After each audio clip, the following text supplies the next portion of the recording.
All right, it's 1 o'clock. Let's start. I want to warmly welcome you all to our webinar on international research and good practices on senior housing. For developing senior housing and just living environments, we must pursue for good practices internationally and nationally. Therefore, today we are delving into interesting international cases, both in research and practice, and also ponder how we can utilize these good practices in our own countries. My name is Jaana Vanhatalo, and I'm a researcher here in Tampere University in Faculty of Built Environment. I'm also a project manager in Future Senior Housing TULE project. I will soon tell you a little bit more of our project, but first a couple of reminders of practicalities. As you probably already noticed, the webinar is recorded and it will be shared in the YouTube channel of CoreLab as well as in our project's website, where we will also share the presentation materials afterwards. When these are out, my colleague Alisa Hakola from CoreLab will send an email to all participants. In this webinar, I am acting as the facilitator and Alisa as the technical support person. You can ask questions in chat as well as after the presentations if there is time left. This webinar is funded by the Century Long Lives Profiling Area. Thank you for CLL on the grant. The webinar is organized by our TULE project and CoreLab. CoreLab is an open co-creation platform located in the Faculty of Built Environment here in Tampere University, and it works with many projects. In our case, CoreLab is taking care of our communications. But then let's quickly check the program for today. After me presenting the TULE project and Anu, the Century Long Lives Profiling Area, we'll give floor for our keynote, Sarah Wigglesworth, with the title Aging Better by Design. And then after that, Irene Craik is going to present the HAPPI principles. Then we have a short break. After that, we have got 3 interesting case presentations. And then lastly, our panel discussion. And we try to end the webinar at 4 o'clock of Finnish time. Then shortly of our project, Future Senior Housing. This is a development, co-creation and research project. We started this project last year in March, and we finished the project in September 25. Our project is funded by ARA, the Housing Finance and Development Center of Finland, and 22 other organizations, which include housing providers, builders, and municipalities. We have also got an expert member from Ministry of the Environment. From all of these organizations, we have got 1 to 3 participants, and they form our steering group. Our project is located in the Knowledge Center for Real Estate Development in the Faculty of Built Environment, and our leader is Jukka Puhto, and I'm the project manager. We also have got researcher Veronica Haukkeland, sorry for the typo there. Then CoreLab takes care of our communication, as I already said. And then we have, in addition, a specialist group from our faculty, from sustainable housing design and urban planning, and the construction management and economics. So as a background, we struggle with the same kind of challenges as everybody else, with the demographic change, challenge with the population getting older, and this demands developing of more options for senior housing, basically between the general housing and care homes. So basically good quality homes which are accessible. We have done mapping of the current housing practices and models and situation both in Finland and internationally. And our aim is to co-develop novel concepts and procedures for senior housing in Finland. including planning and design concepts and guidelines, their economic examination, new service concepts, and possible needs for regulatory changes. Our working method in this project are workshops and meetings with the steering group, 3 to 4 of them per year. And combined to them, we have done a lot of site visits. So usually 2 to 5 site visits per workshop. And so far we have visited 17 Finnish senior housing sites.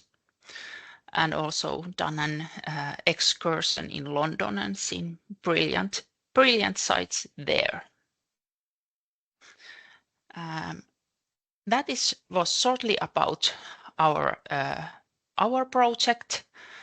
Now I would give the floor a little bit in advance with the schedule, but I think it's better to have a loose time after the presentations for discussion. So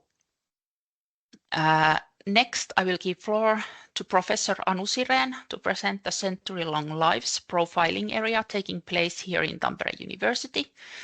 Anu, are you there? Yes, I'm here. Perfect. Thanks, I will stop Jana. sharing so you can yes. share your slides. Thanks. I have just 2 slides or something like that. I hope I can. I'm at the moment in Frankfurt, and I'm sort of I decided to stay at the hotel to do it, and because I thought that the internet connection might be better, but it's actually I'm experiencing some problems with the internet connection. I'm currently on sort of my phones sharing the data, but let's hope that it will all work. Can you see the slides now? Yes. Great. So I was offered the spot, and thanks Jana for that, to say a few words about the profiling area Century-Long Lives, which is supporting this webinar, and we're very happy to do so because it's an interesting and very important topic. So we were very happy to provide some support for the organization of this webinar. Century-Long Lives is a profiling area, which means that it's one of these areas that Tampere University is sort of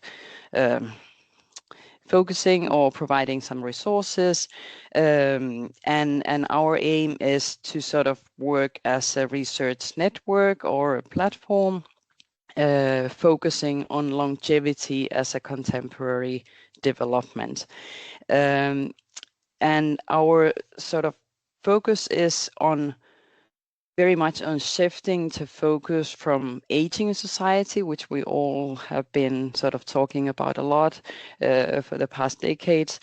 So shifting from aging society to longevity society. And these two are actually a bit different. So instead of focusing on the fact that there will be more older people, we want to focus more on the longer life courses and that they are becoming more common. So there will be more people experiencing and getting a long life. And we want to sort of focus on the very different aspects of longevity. So longevity is cultural, societal, structural, institutional, social, economic, psychological, you name it, implications. So very different perspectives on longevity, and also seeing longevity as something, as sort of a mega trend that is having implications on very different fields. And we are sort of trying to, by joining different disciplines and different perspectives, we are trying to sort of have a novel lens on the possibilities and challenges of a long life. Not so much on old age or aging only, but sort of the long lives that we are going to have, or more of us are going to enjoy or well experience at least. And the idea behind this kind of new approach is that the society needs to accommodate longer lives. This is very new development for the societies that are experiencing longevity at the moment. We've never had so many people living such a long lives, and this is just increasing, and it's happening very fast. The transition from long life being sort of something that very few or very small proportion of the cohort experienced into something where up to half of the cohort might get to live for 200 years or more. And because this is very recent development, it means that most of the structures and institutions and environments and everything in societies is designed for much shorter lifespans. So everything sort of needs to change in order to anything to work. When I'm saying that we are bringing different perspectives together, I really mean it. We really have a very multidisciplinary approach. So the disciplines that are in the Century Long Lives network, we have gerontology and aging studies, of course, where I come from, but we also have a cultural sociology, youth studies, family studies, insurance science, history, social policy, architecture, built environment, and so on, just to name few. And we really want to look at the longevity from different perspectives. In this figure, some of these sort of themes are sort of crystallized. So we're focusing on the fact that the long life means longer exposure, accumulation. It means that prevention and health promotion have a very big role in long lives, but also that there is also a long exposure time, and we need to sort of we need to hold on for a long time to our lives, and those lives need to be sort of good and meaningful. We also focus on the cultural implications of longevity. So what does it mean for society and our culture, our ways of seeing our culture, that we are living longer and more people are living longer. And then we are also thirdly focusing on the structures and environments and institutions and how those need to adapt in order to support the century-long lives. So this is sort of a short presentation of the profiling area, and this, as I said, we were very happy to support this webinar.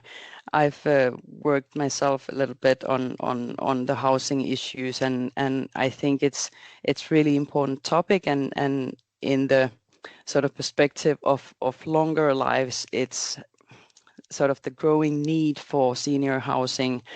It's not just coming from the fact that there are, at this moment, there are more older persons, so there's more need for housing for older persons, but also from the fact that for individuals there is a growing realization of the potentially longer life, and that might push some reactions and might create some needs for housing transitions that are sort of taken in maybe late midlife or in early late life, whatever we want to call that life phase.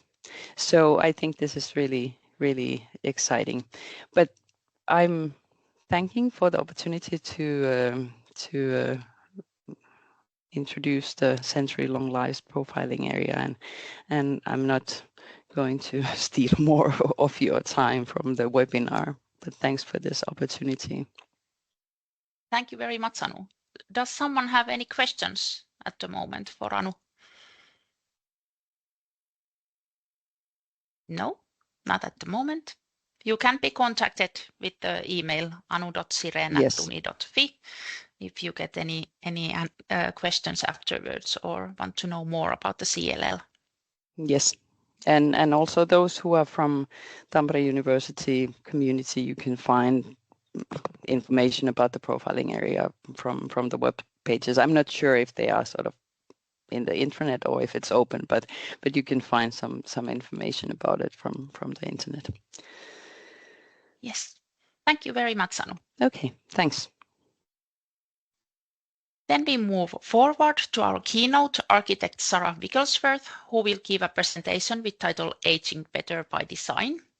Sarah is an architect with 30 years of experience in practice. She was also a professor of architecture in the University of Sheffield for 19 years, where she led the TULE research project concentrating in designing exemplary neighborhoods and housing for older people. She is acknowledged as a pioneering influence in British architecture and has extensive expertise in green and sustainable design. Her work is characterized by careful theorizing of the issues unique to each project and close engagement with clients and users. Sarah, please, the stage is yours. Thank you. Firstly, I'd just like to say thank you very much for having me here this morning to talk on a topic which has been an interest in mine for about 10 years and is becoming increasingly relevant as I get older. And it's a really interesting, timely discussion in the context of that we're all growing older, living longer with more conditions. So we have to think really hard about that. So I've got a presentation here, which I'm going to attempt to share. Let's see. And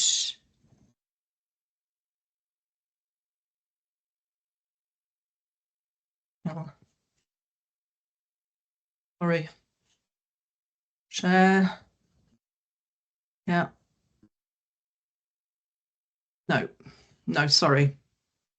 That was wrong. Share.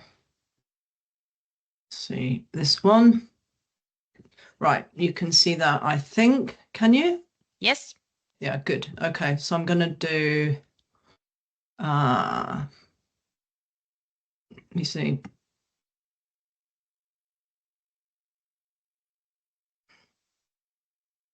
Slideshow. I'll just go slideshow. Okay. Can you see that okay? Yes. Brilliant. Okay. So I've called my talk Aging Better by Design. And what I'm going to do is talk about some of the background to thinking about designing for aging, both at a kind of spatial level, cities, towns, planning, and then talk about some of the work and background research we did in the Dwell project. And finally, I'm going to come on and talk about some really good exemplars which we found useful when thinking about what models could be really relevant to this topic going forward. So just a little bit of background. I just wanted to say that I closed my architectural practice earlier this year, but the work that you're going to see today is part of what we did in our previous practice, in which we focused on really the questions of larger societal issues as they relate to architecture. And a lot of that work was based on research, and my relationship with academia was partly about trying to bring research and practice closer together and to get research grants which looked at practical applications of thinking to the design problems that we meet as spatial designers. And our practice, attempted to do the same the other way around and always designed very much with people's experience in mind.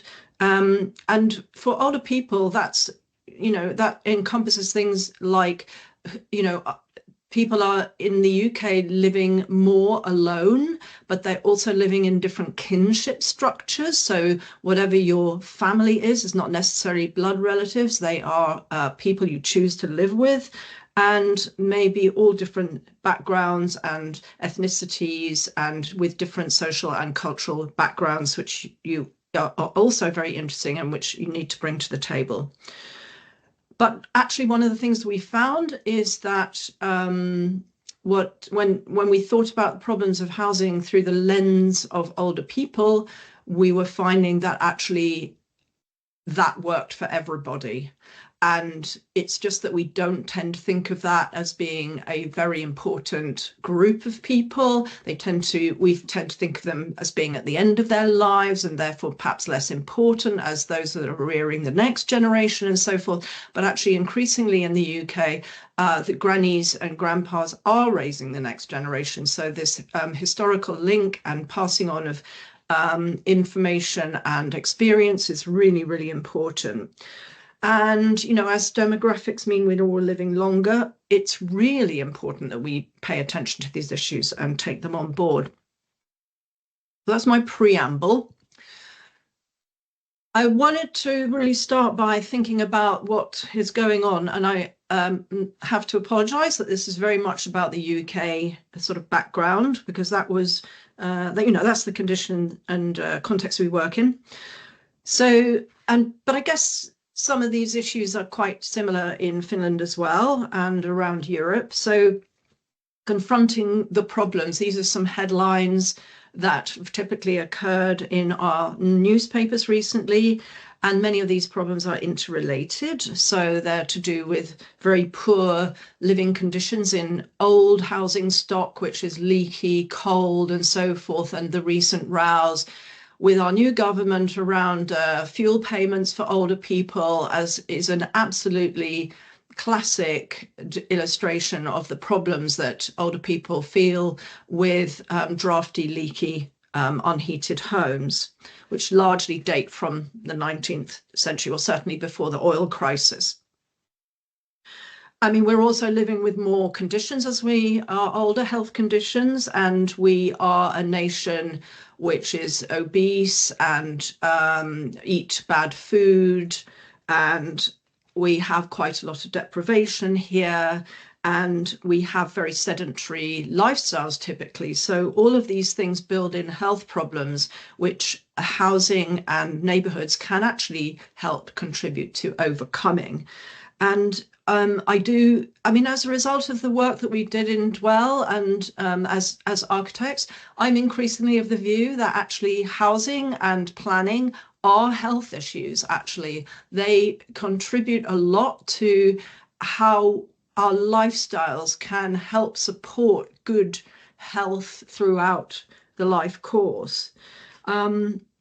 And I think it's really important also to say that as we grow older and perhaps have 40 or even sometimes 50 years of what you might call retirement, that is to say, you leave the job you've done for perhaps 30 or 40 years and you go into a different mode of operation, that cohort of people needs to feel they're valued, that their knowledge is useful, they need to be encouraged to be entrepreneurs, so it can set up businesses and so forth. They're not somehow on the scrap heap to be forgotten, but actually they are a useful asset to society, and increasingly need to think about the third and the fourth age. In other words, the younger old and the older old that need more help and assistance. Okay, so thinking about well-being, which is the heart of what we're talking about here. This diagram really illustrates how well-being is a multidimensional set of forces, contextual forces, which as architects interested in, you know, the contribution that indoor and outdoor environments can make, is really important to understand in helping people create spaces for people which give them a sense of contentment and belonging. I'm not going to go through this. You can read it. You understand it all very well, I am sure. So those things I've talked about are really the background to our Dwell project, and I'm going to talk a little bit about that. So Dwell stands for Designing for Wellbeing in Environments for Later Life, and it was a funded research project that lasted over 3 years. I led it at the University of Sheffield, and it was interdisciplinary. So it involved planners, landscape architects, social scientists, public health people, and planners. So it was the call was about well-being and mobility in the older population. And we were the only project which proposed actually using our design skills to design exemplary neighborhoods and housing for older people. So demonstrating what an exemplary environment could look like. Most of the others were analysis of existing proposals. So we started with thinking about the broader scale, about the neighborhoods and the cities and the rural areas in which we live, thinking about the macro scales and how planning and getting things in the right location can, and also getting the infrastructure right, actually, can help locate the facilities that older people need in the right place that then help support their well-functioning. And this is the World Health Organization's diagram of how an age-friendly city should be operating.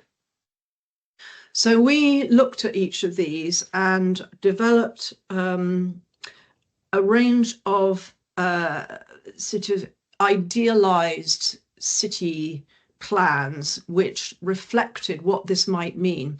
And I should say that the Dwell project was a co-design project. So we recruited people from Sheffield to help us design.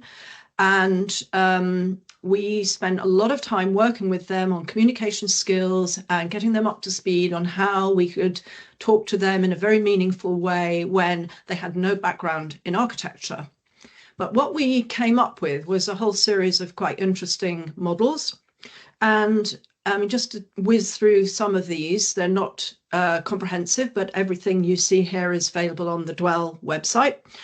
One issue was just finding the right location for the housing and the infrastructural elements of the city and the services that shopping that needed to be accessed by older people, sort of working out how to locate these in an efficient and accessible way for people so they could actually reach them from where their housing is. I mean, issue 2 is very simple. It's to do with making spaces where you can have contact with nature. We all know the beneficial aspects of being in contact with nature. And in fact, now in the UK, this has become a really important part of social prescribing, where GPs will recommend, for example, a walk in up a mountain or in a park or something to help your mental health, and particular benefits to that. And in these aspects, we need to make sure that older people are not excluded from the spaces which young people occupy, but there are dedicated spaces for walking, sitting, just watching the world go by, or participating in more active things if need be. Another issue is about active local centres, so making sure that these places are accessible, that they have places where people can, co-locate services so that you don't have to go to multiple sites in order to get the things that you need, where there are toilets available, where healthy fare is on offer, and which is safe and secure so people feel confident about going there. And that there are really interesting things to draw them in as well.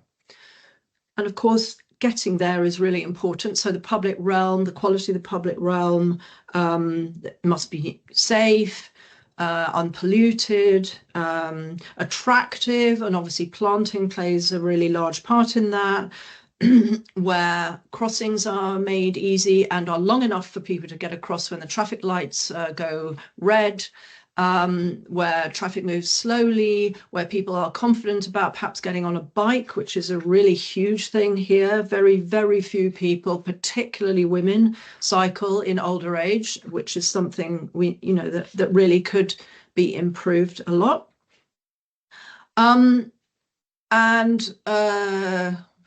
What else to say about that? Yes, well, I've probably said it all. So these were the sort of components which we took on board. And then what we did was we applied it to spaces in Sheffield.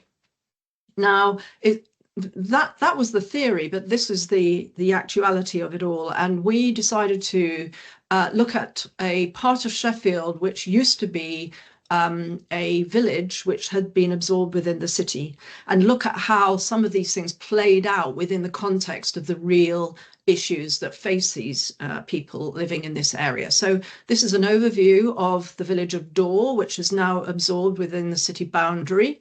It's a beautiful peakside village. It's very attractive to older people because it has all the aspects of village life which you might want. But it's also quite expensive because it's very attractive. And so actually finding housing there is very difficult. It's also quite congested, and it tends to have quite a middle-class demographic.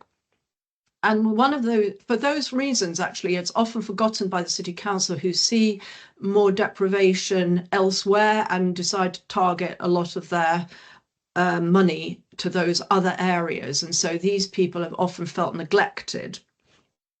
But what Dwell decided to do was use its cohort of co-designers with us to apply this thinking and look at the specific issues here, which are to do with narrow streets and almost no pavements often, or if there are pavements, they're very high.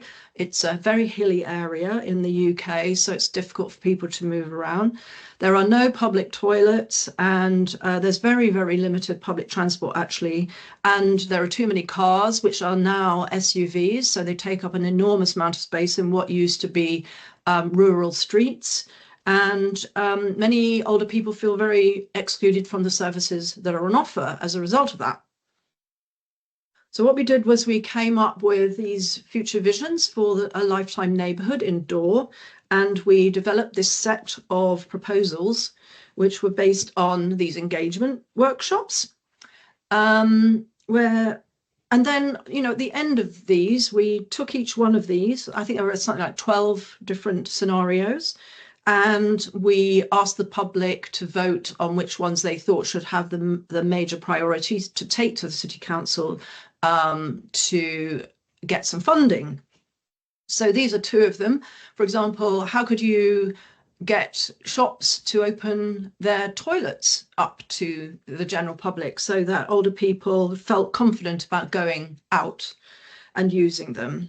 How could we improve the bus service, for example, which didn't go very far? How could, and hooked into other transport networks in the area? Looking at pedestrian-friendly streets and how to get people hooked into the internet so that they could actually access services better. Lots of people feel quite alienated from that and don't know how to use it. How to create communal spaces within the town centre so people could gather and feel safe and confident talking to each other. And how to attract them into the centre with a really good offer in terms of, you know, curation of various events, perhaps a market, stimulating entrepreneurship, and so on and so on and so on. Obviously, housing is really scarce there, so we were looking at what could be a suitable home for older people in this neighbourhood, and, you know, improve streets through better parking and so on and so forth.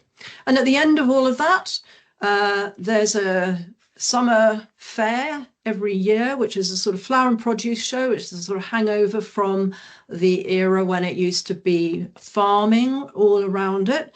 And we took our options to the local show, showed people what we were talking about, what the results of our co-design sessions were, and put it to public scrutiny, asking them to vote on which ones they thought were the most important, which is a really good way of gaining traction within the council's way of thinking. So that was all good. Then we looked at downsizer housing, and we used our groups to help us design some exemplary housing, and I'm going to talk about that now. So we actually like to call it right-sizer housing because it's not necessarily downsizing for everybody. It just needs to be right for you. And essentially we were looking at this. So this is really a diagram which looks at the I guess, the expectations of the housing offer as you grow older and aging progresses. And I mean, some people have called it the trolley car to the cemetery, which is a really horrible way of thinking about it. But what we were thinking about was this area in the blue box, which is really concerning the sort of independent types of housing where people can age well but in place and look after themselves and live independently for as long as possible. So we were not really interested in the extra care or the care homes or the nursing homes or anything like that beyond what you might call mainstream housing, but which was targeted to work for older people. So the results of this design exercise are in this publication, Designing with Downsizers. It's available at this website, and it contains all the background thinking to what we did and how we did it, and what are the key pointers to making sure that housing works for people who are in their older years. And it's important to remind you that we did this through these co-design sessions where we got people to think about what possessions they might bring with them if they were to downsize from their current family homes. What are the factors that would make them want to move or not? And, you know, what sort of community they wanted to create for their exemplary housing. So we made these sort of icons which people were able to select which furniture and the possessions they would take with them and then get them to organize them. And through that, we developed the housing plans. And the sort of the findings that we came up with are that the homes had to be like this. They had to be connected, spacious, accessible, adaptable, pleasurable, very, very important aspect, manageable for older people, sociable, and obviously green to stop things, issues like fuel poverty. So this diagram is really a sort of generic image which looks at a kind of checklist for people, spatial checklist of the ideas that need addressing when you're designing a place to age well in. And they are really all about the user's experience of space and its comfort levels, as well as, you know, the things that give you a really good quality of life. And in particular, we quickly came to understand that the threshold condition is really important for helping you feel at home. It's a point in the transition between the public and private, which connects you to the outside world, your private world to the outside world, and which can orchestrate chance encounters with your neighbours that help cement a feeling of belonging and sociability, which also helps combat isolation and depression in older people as well. So actually getting those things right, those little things like a place to put your plants, to inhabit and populate so that it feels yours, but at the same time signify the transition from public to private, is really, really important. So I'm going to talk about a few models that we came up with, and one was this courtyard bungalow, which is, I mean, people who live in London find this a really bizarre idea because actually no housing is this low density, but in Sheffield it's still built and it's still a very, very popular thing in older people for obvious reasons. It's got great contact with nature. It's all on one level and so forth. And this example shows 4 different type ways in which the upper level can be adaptable, so that you can get 4 different versions of this plan depending on how you want to convert the upper story. And there's also a wheelchair version, as you see below too. And this is how it looks in 3D. So they're back to back with your neighbour, so you can keep in touch over the garden fence. The density is quite low at 35 dwellings per hectare, but you can organise them in such a manner that it's not as bad as some that you see in rural locations. Another of our typologies was this, what we call the checkerboard housing. So here you have a flip-flop arrangement of a major house and a minor house. I don't know if you can see my cursor, but there's a major house and a minor house, which then have gardens in the opposite corners. And the idea of this twin house is that there's a family unit and a smaller unit, which actually can be for an older person. So they can live an independent life, but they can be within the curtilage of their extended family, and they can offer each other help and advice, but they can also be independent. And it can also be the other way around, where younger people could also occupy that place as well, or it could be let to a student or whatever. So quite a lot of flexibility in that. Then we looked, because it was Sheffield, at a site which might be quite steeply sloping, and thinking about how you could develop a typology where you come in at one level and go out another level, with a distributed road in between. Again, greater density achievable there, but only 2 stories. And finally, another of our examples was a block of flats which sat over a local centre. Here we've got a sort of perimeter band of housing which sits on a deck surrounding a garden, above a car park and a sort of ring of retail at the lower level, which faces an urban centre.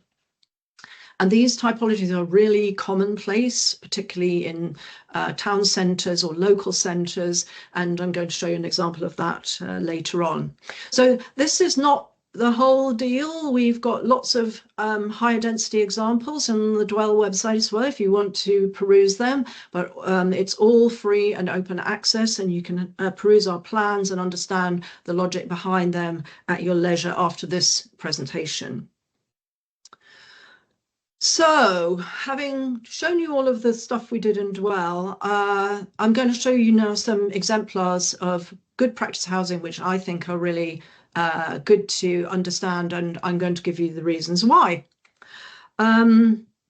So in this demonstration, we are going from quite small to larger scale development. So bear with me while we go through this lot. They're by lots of different architects all over the world, but I guess there's a few in the UK. So this one, in each case, I've identified the architect so that afterwards you can go and look them up.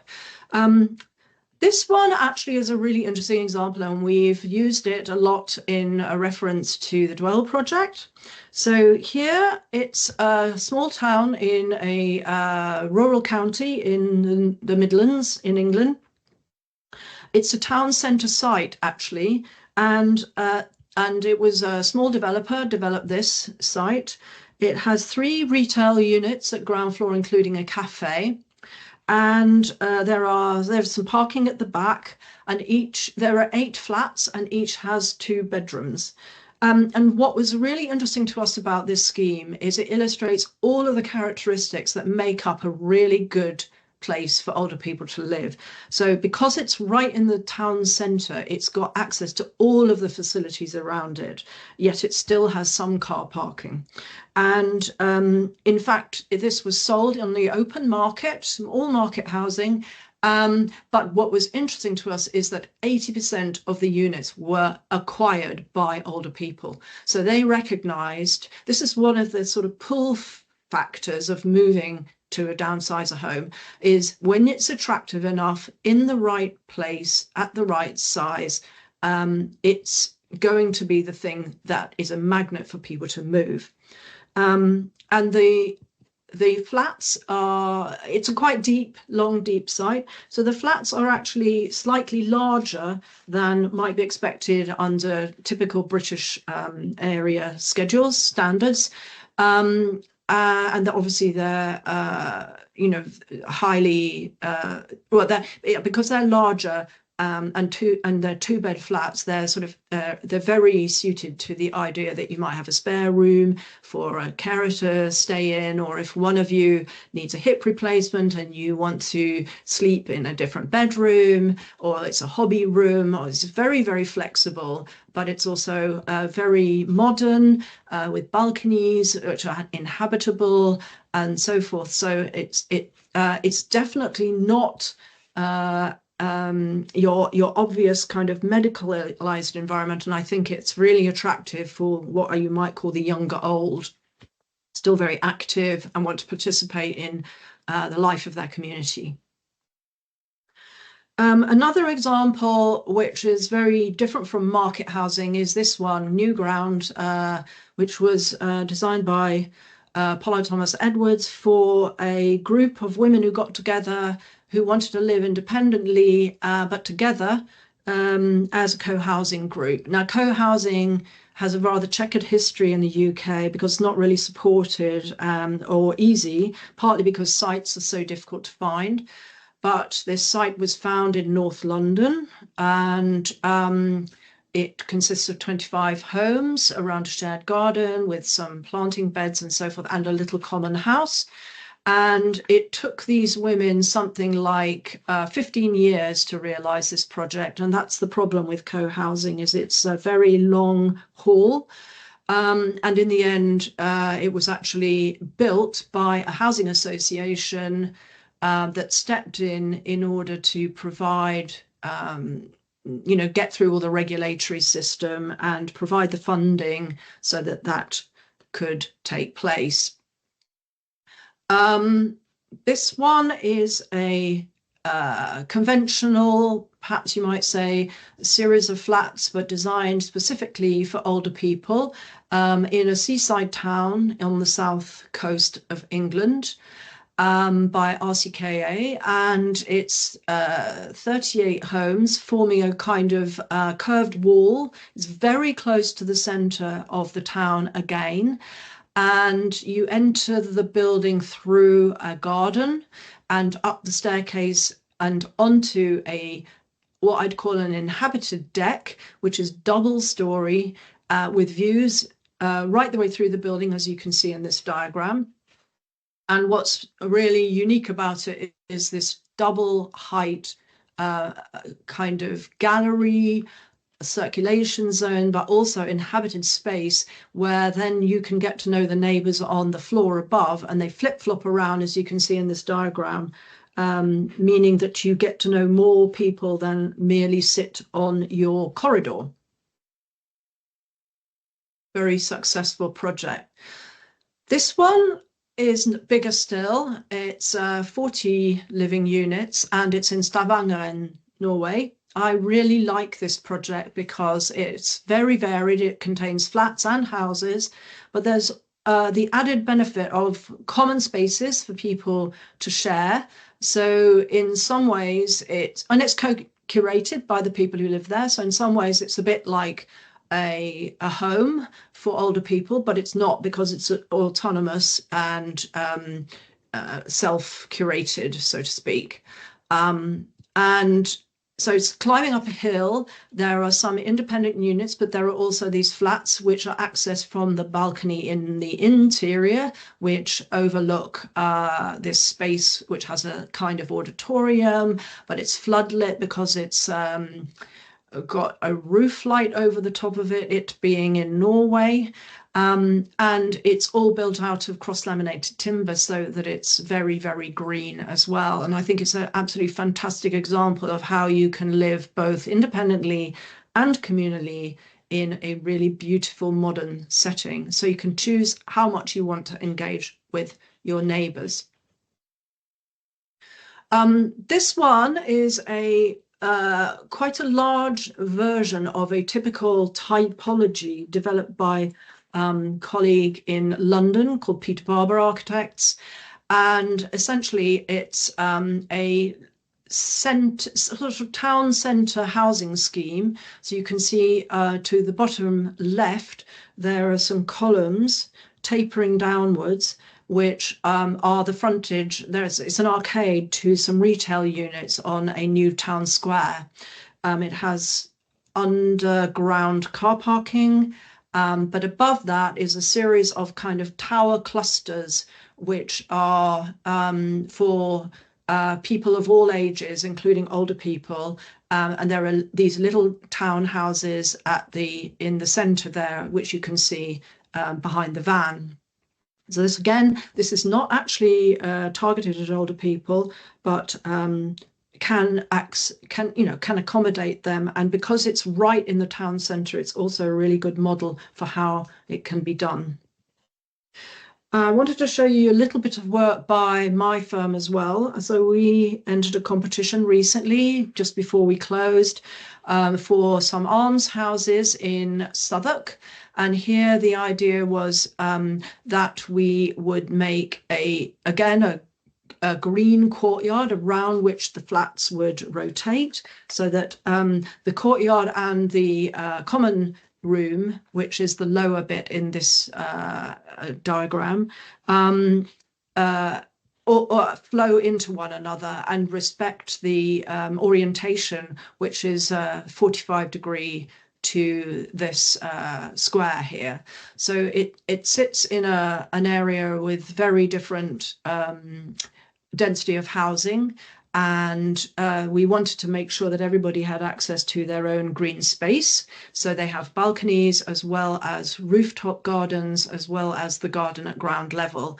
And you circulate around an unheated corridor, which has these threshold conditions where people can meet one another informally. So that's the sort of cut through the whole thing. It's got trees in the middle. It generates its own energy. Yes, and the shared spaces, which have a mezzanine, is what sort of purpley colour coming off the garden. So that's a section through that shared space where people are engaging in various different kinds of activity. And there's a rooftop view and a view of what might happen at the threshold conditions of each particular flat. So encouraging people to not be isolated, but to greet their neighbours and to populate those areas right outside. And the idea is that there are twin flats, so each of those spaces on the threshold are actually shared by more than one person, and each of the flats is designed in such a way that they're all wheelchair accessible. And there's various different typologies. You can see the different levels on the right-hand side there, looking at how different kinships, different abilities to pay, and so forth can coexist within the same block. And a very similar kind of arrangement, again, for an almshouse is this one, which I think some of you visited in London. It was very recently completed and inhabited, and has just recently won a whole raft of awards in the UK, which again is individual flats around a common courtyard with a common access balcony, again in Southwark. In this case, it's actually on quite a main road, and this area is used as a sort of buffer, this communal area that you see behind that screen at ground level. It's quite an expensive scheme, so it's got very, very good quality of joinery and gardens and so forth, because it was paid for through a particular mechanism of giving back to social projects or in return for winning planning permission on another site nearby. So not necessarily easy to replicate. Now I'm just going to mention a few types of dwelling which are accompanying different types of accommodation as well. So in this case, this is one of my favorite examples. It's called the Kampung Admiralty, where we've got a large number of older people's and actually younger people's apartments situated above a sort of local centre, which contains all sorts of retail and service provision, which would be of interest to older people, but also it contains a creche and it contains food offer and a health centre as well. And being Singapore, it's absolutely lush with green planting on this kind of hanging gardens of Singapore, where kids can play, where again, access to nature is absolutely a given at the higher levels. And at the lower levels, there's this kind of urban plaza which people can cross through, and there are routes through the town. So it captures people on its way, helps its business, but also it's totally accessible to people below. And there's this beautiful health centre in the centre of it, which is aimed at helping older people live good lives as well.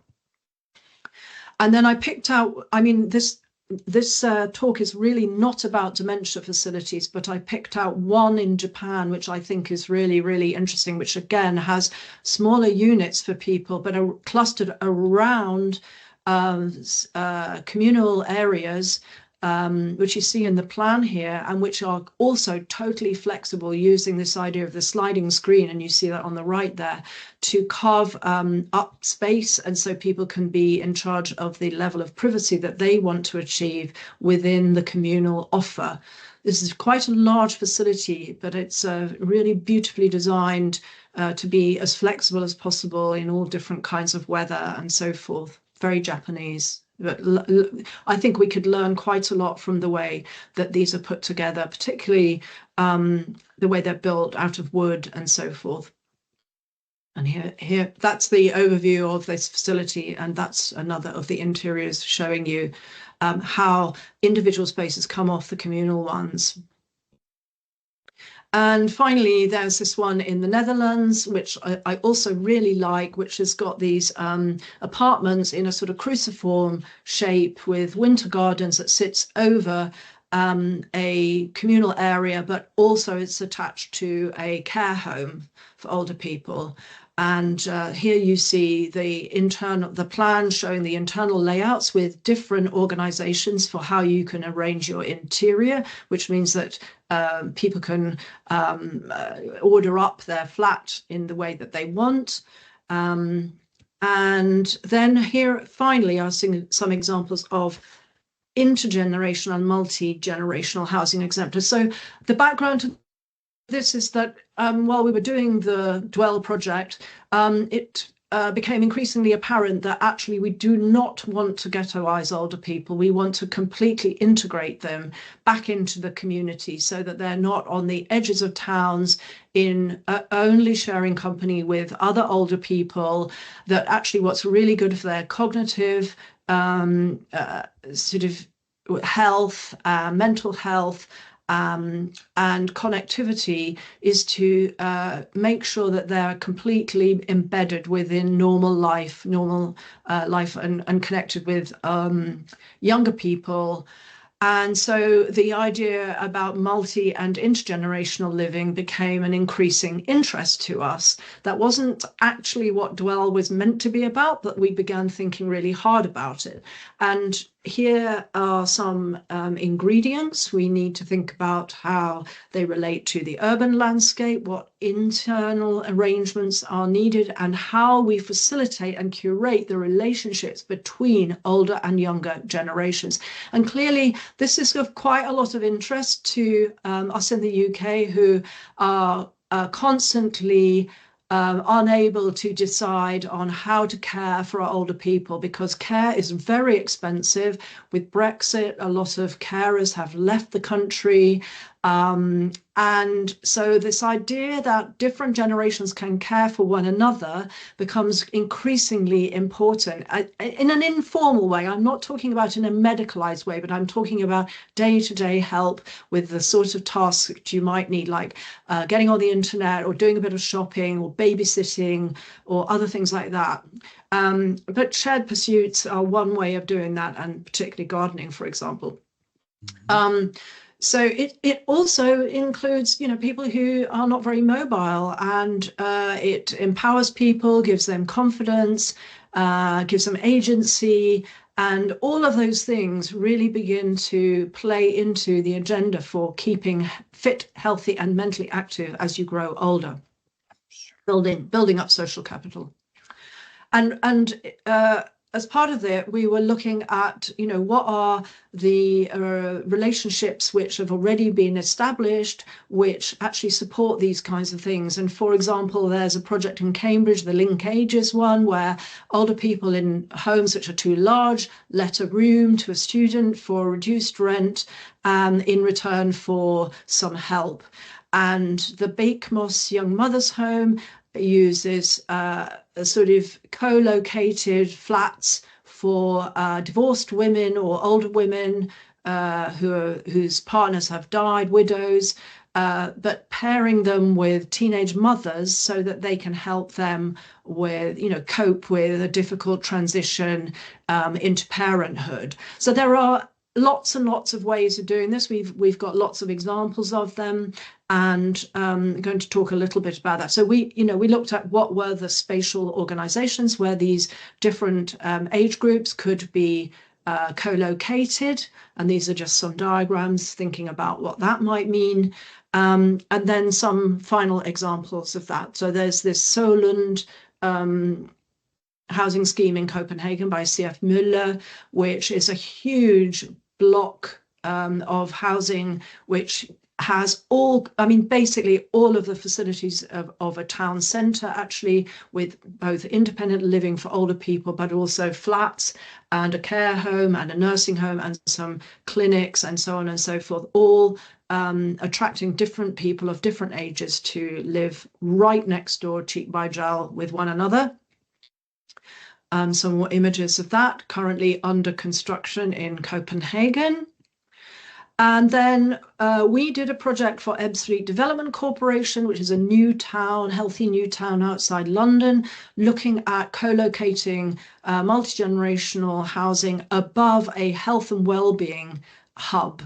And that's a new idea for a health centre using social prescribing to assist people in living well into their older age. So this was one of our very early sketches, sort of diagrammatic sketches showing how that might work, where you can see the towers sitting above the health centre and spaces outside for people to inhabit. And this is the stage 2 design that we came up with, looking at these intergenerational living areas. In fact, it also had assisted housing, so housing with care for people going in and out of hospital, or people with mental health problems or drug problems who needed some sort of assistance before they can go back and live independently. And it also had key worker housing for people entering the health service. But my focus this morning is to look at these blocks, these tall blocks, which use a template we developed through Diehl, which have all types of different housing, 1 bed, 2 bed, 3 bed, and a guest suite, which overhangs a 2-story winter garden here, which is accessible by these flats around them. So you see them going there. There are 6 of them per floor. Sorry, 5 of them per floor. And the idea is that each of these 2 floors curate the winter garden, and it becomes a space for them to use for whatever social events or activities they want to participate in. It's up to them how they use that. Yes, all different sizes of apartments, from families to single people and so on and so forth. So ensuring there's always a rich mix of different types of people who are all there to help one another live better over the longer term. And that's it. That's my presentation. Thank you very much. Thank you very much, Sarah. Really brilliant cases and practices. We have now time for a few questions.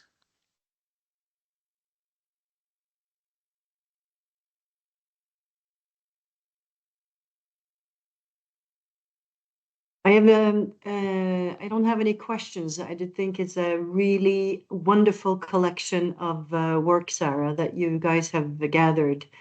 And coming from Norway and being an architect myself, this is not only dealing with correct housing or building correct from the start. And it's not just like you were saying, not focusing just on the old. It is actually trying to build correctly from the beginning, so that we can, so that people can live, longer and with more quality of life at home. Exactly. So, and it's a huge issue here in Norway, where we, like in the rest of the world, we don't have enough caretakers, or warm hands, as we call it. And people are forced to live at homes, and people, the homes aren't built to be old in. They're not built for shared spaces. They're not built to think intergenerational. So it's a culture change, it's a social change, and also political. Definitely. So I just wanted to say thank you. Thank you. I mean, just to respond to that, I mean, the sort of typical offer that people think about, and that developers certainly push very hard towards older people in the UK, are, extra care or assisted living accommodation, which are, you have your own front door and your little flat, but basically you're very institutionalized. That is the danger of the almshouse model, I guess. And if you get it right, it's really good community facility. If you get it wrong, you decline very quickly, because you feel disempowered, you feel like you're just a cog in a machine, and you don't feel you have very much autonomy. So, I mean, it is a fine line, but actually I looked up some statistics, and in the UK, only something like 2.7% of older people live in care homes. Mostly we are independent livers. And, that gives us lots of problems in the UK, because our housing is really not designed to allow older people to live well. And there's the classic scenario of, not being able to manage, not being able to cope, everything, decaying around you. Then you have a fall, you go into hospital, you don't recover properly. And then essentially that's the end. That's the beginning of the end.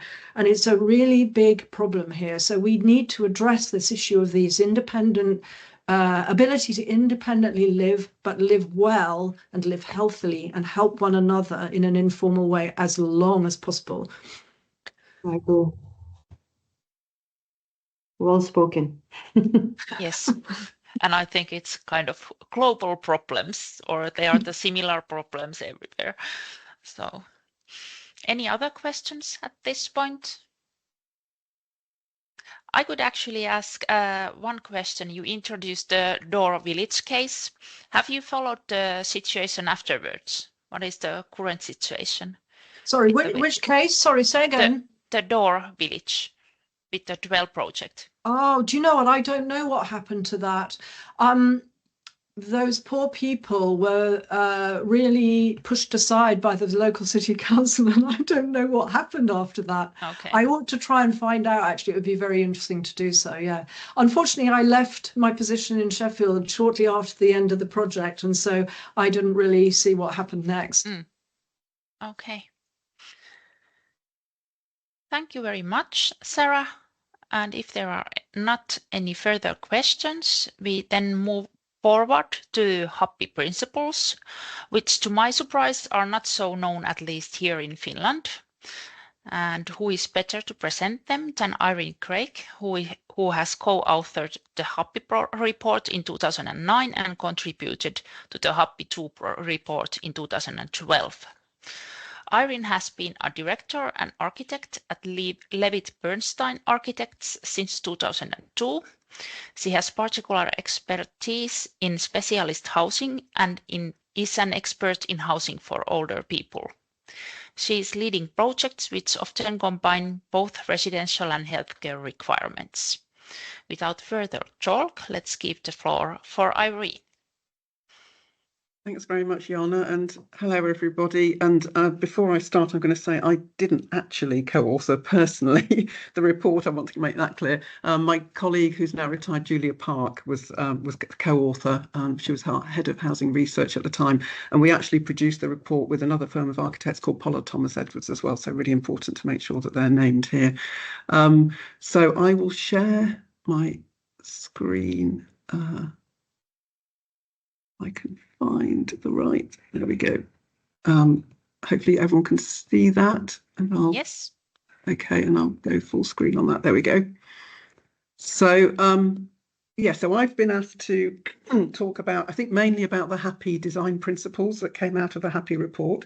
Excuse me, but I'll also give a little bit of background about the HAPPI report and why it came about as well. And I think the last few words that Sarah said about the sort of state of play in the UK was very much part of the context as to why the report was commissioned in the first place, around sort of improving housing stock for older people to help them age better in place and as alternatives to our existing housing stock. So, oh, and it's not for some reason. Oh, there we go. Sorry, it's going a little slow. I won't dwell on this too long, but just to say, in terms of Levitt Bernstein, excuse me, we're an architecture practice. We're based in London and Manchester. We've been around for quite a long time, over 50 years, and we design a lot of housing, but also other building types as well that you can see on the screen there. And importantly, we also have urban design and landscape in-house, which is absolutely integral to the way that we design our housing, especially, and I think that is incredibly relevant for older people's housing too. We do take part in research. The HAPPI report was a commission that sort of forms part of that portfolio of research and publications that we produce. We also, Julia Park also co-authored a book called Age Friendly Housing, which was published by the RIBA around 5 years ago now, I think, which was written with Jeremy Porteus. And I'll talk about the Housing Lin in a minute that he runs. And we have also produced the Housing Design Handbook that David Levitt wrote as well. So we're quite well known for producing sort of best practice publications around housing. So the HAPPI report is actually 15 years old, and it's proved to be an incredibly long-lasting publication. It's frequently, it really has a legacy. It's frequently used when we receive briefs for new projects for older people's housing. It's frequently referred to, particularly around the HAPPI design standards. So it was a bit of a game changer. And continues to have its sort of impact now. And it has been followed up by, I think, 3 other reports around other sort of issues to do with whether it's delivery, whether it's rural housing for older people. And so those are all accessible. It is accessible, sorry, I haven't put a link on here. It is accessible online via the Housing Lin, which are an amazing sort of resource for, it's a learning and information network set up by Jeremy Porteus that has an awful lot of information and case studies around older people's housing, and all of the HAPPI reports can be accessed on there. So I'm sure we can make sure that the link for that goes round afterwards. You can see on here I've got the contents list of the report itself. I'm going to focus mainly on the design aspects of it, but just a bit of context, it was set up it was commissioned by the government, including the Communities, Department for Communities, and also the Department of Health. And there was the panel. HAPPI stands for Housing Our Ageing Population Panel for Innovation. And the panel was made up of a group of people who were either younger, older, or older, many with connections to the housing industry or the building industry, but also lay people in there too. And there were quite a number of trips, both within the UK, but also in Northern Europe, to best practice places, some of which actually Sarah showed, so that you could really get an impression of what's out there. And yeah, so there were 4 questions that the report asked, which are on this slide here. Why is meeting older people's housing needs a priority? What kind of housing will meet our needs as we grow older? How can that be delivered, and who can make it happen? So big questions, and I think Sarah's already talked a little bit about this. I won't dwell on demographics. There's some UK demographics here around life expectancy, which we all know has gone up considerably over the 20th century. It's about the same. It sort of seems to have leveled out, but about the same now. We have, as many European countries have, we have an aging population with all of the issues that come along with that, whether it's physical health conditions, but also a huge issue with dementia as well, that has a huge cost on our National Health Service. So part of this was also about how can we relieve costs to the National Health Service by helping people to live better as they live longer. Just to give a flavour of the sort of provision that exists at the moment in the UK, in terms of both older people's housing and ordinary housing, you can see at the top left there, older people's housing as a sort of specialist model has been around in the UK for a long time. There were charities and almshouses built, as early as the sort of 16th, 15th and 16th centuries, which still exist. The bottom left is a much more typical kind of sheltered housing. And I think this is a perception that a lot of people in the UK have of older people's housing, is that it's old, it's tired, it's quite institutional, it's not somewhere that you would choose to move to. And that's a real part of the problem. Typical UK housing, that's maybe not quite so typical. It's nice and colourful, but I think that's in Bristol. But we have a lot of, as Sarah said, Victorian, Edwardian, interwar housing, which, is great if you're active and mobile, but is very, very difficult as you get older, difficult to manage, cold, leaky, maybe with a big garden. It's lots of steps. So that's the sort of place where most people do grow older until they don't have an alternative and then have to move somewhere they don't really want to move to. And then just at bottom left, just sort of, perceptions and aspirations are also changing within the older population. I think about where they might want to live, and that's to do with, baby boomers coming through to retirement as well. And that's not moving. Sorry, slide's not moving. Not quite sure why not.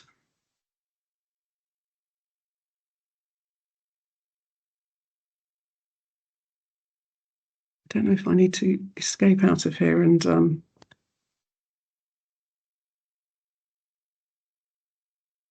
there we go. This diagram we used in the HAPPI report. It's quite similar to Sarah's actually, which shows the spectrum of different types of housing that are available from the left-hand side in terms of sort of housing for independent people, going through things like wheelchair adapted homes, what we used to call lifetime homes, through to the middle section, which is more specialist housing. So looking at specific housing designed for older people, whether it's extra care, sheltered housing, independent retirement living. We have an awful lot of different names for different types of older people's housing in this country, which I think also doesn't help. And also, I always say extra care is independent living with potentially care on site if you need it. But even the name extra care, I think, is really difficult for the public to understand. They think it's worse than a care home. So I think, there's all sorts of issues as well about what you call these things. And then on the right-hand side, which the HAPPI report didn't really consider, is a much more sort of intensive care environments such as care homes, nursing homes, and even hospitals. So we were looking at those sort of left two-hand the sort of 2 sections on the left-hand side there for the HAPPI report. Oh, and now that's gone back again. And I think it's important to think about who we're designing for here, because a lot of the schemes that we design for older people, our clients are saying are open for people over 55. So it could be people who are still working. I can certainly move into those. But it might be up to, people who are over 100. And so we're looking at designing housing that needs to be attractive and work for, maybe three generations.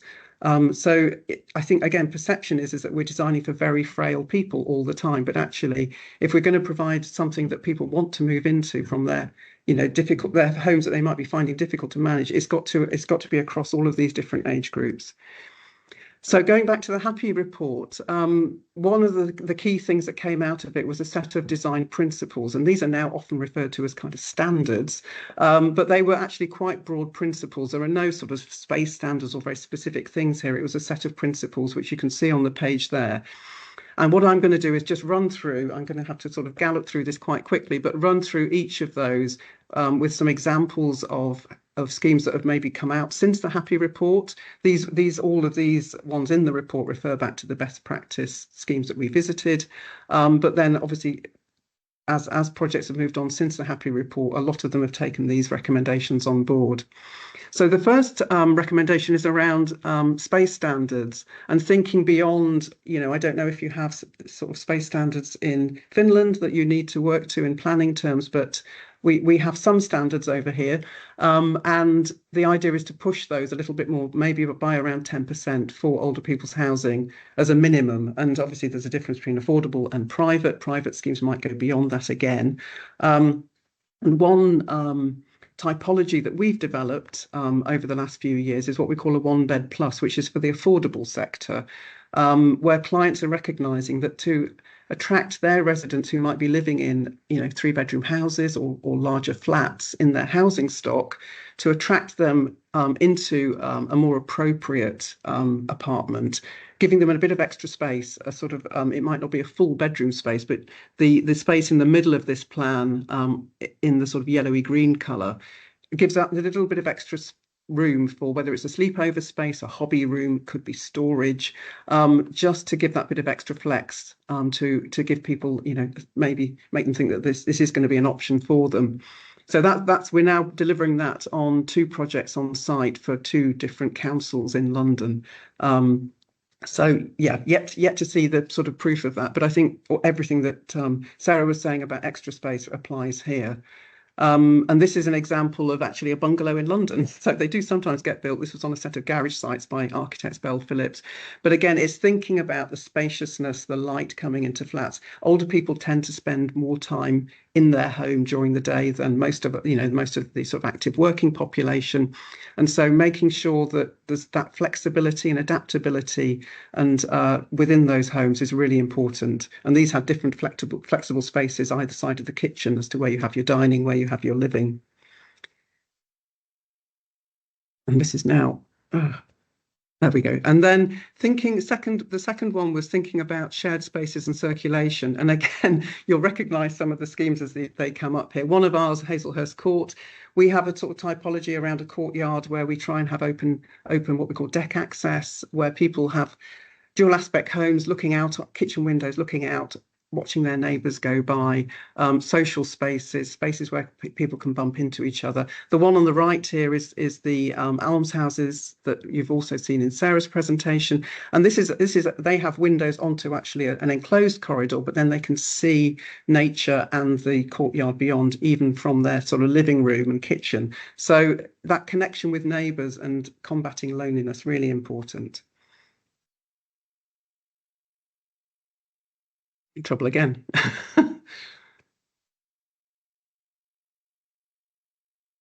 Not quite sure why this isn't moving.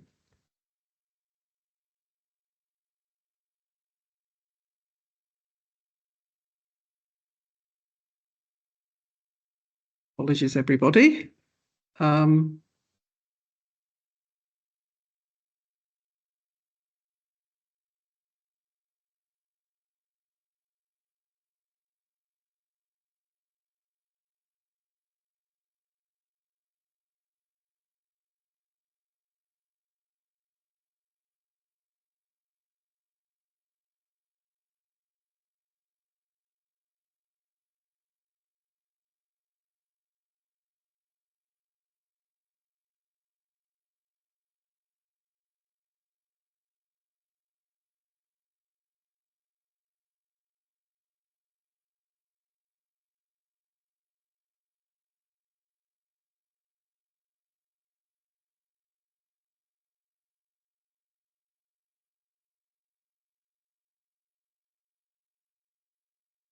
I think we lost the sound. There we go. Sorry, is that better? Can you hear me now? Yes, Yes. perfect. Thank you. Great. Okay, sorry about that. I'm going to have to keep going as well because I know I'm running out of time here. This is about number 3, maximising natural light ventilation. I've talked about that a little bit already. Avoiding internal corridors. That is the classic older people's model with an internal corridor down the middle, single aspect flats either side. We try and avoid that where possible, create so that we've got that sort of light and opportunities to meet people are sort of reduced severely when you only have that sort of internal corridor. I'm really sorry, but this is just not playing ball. I'm not quite sure why. I'm going to stop sharing again and come out of it and not go full screen, I think. Hold on.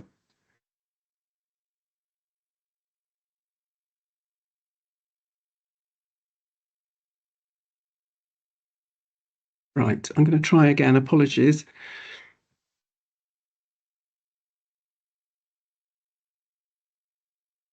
Right, can everyone see that? Yes. So, sorry that I'll do it like this. And then this is just more illustrations of the same thing. Also thinking about private outdoor space. We've done winter gardens in the centre there on a couple of schemes where people have an enclosed balcony that they can open out in the summer.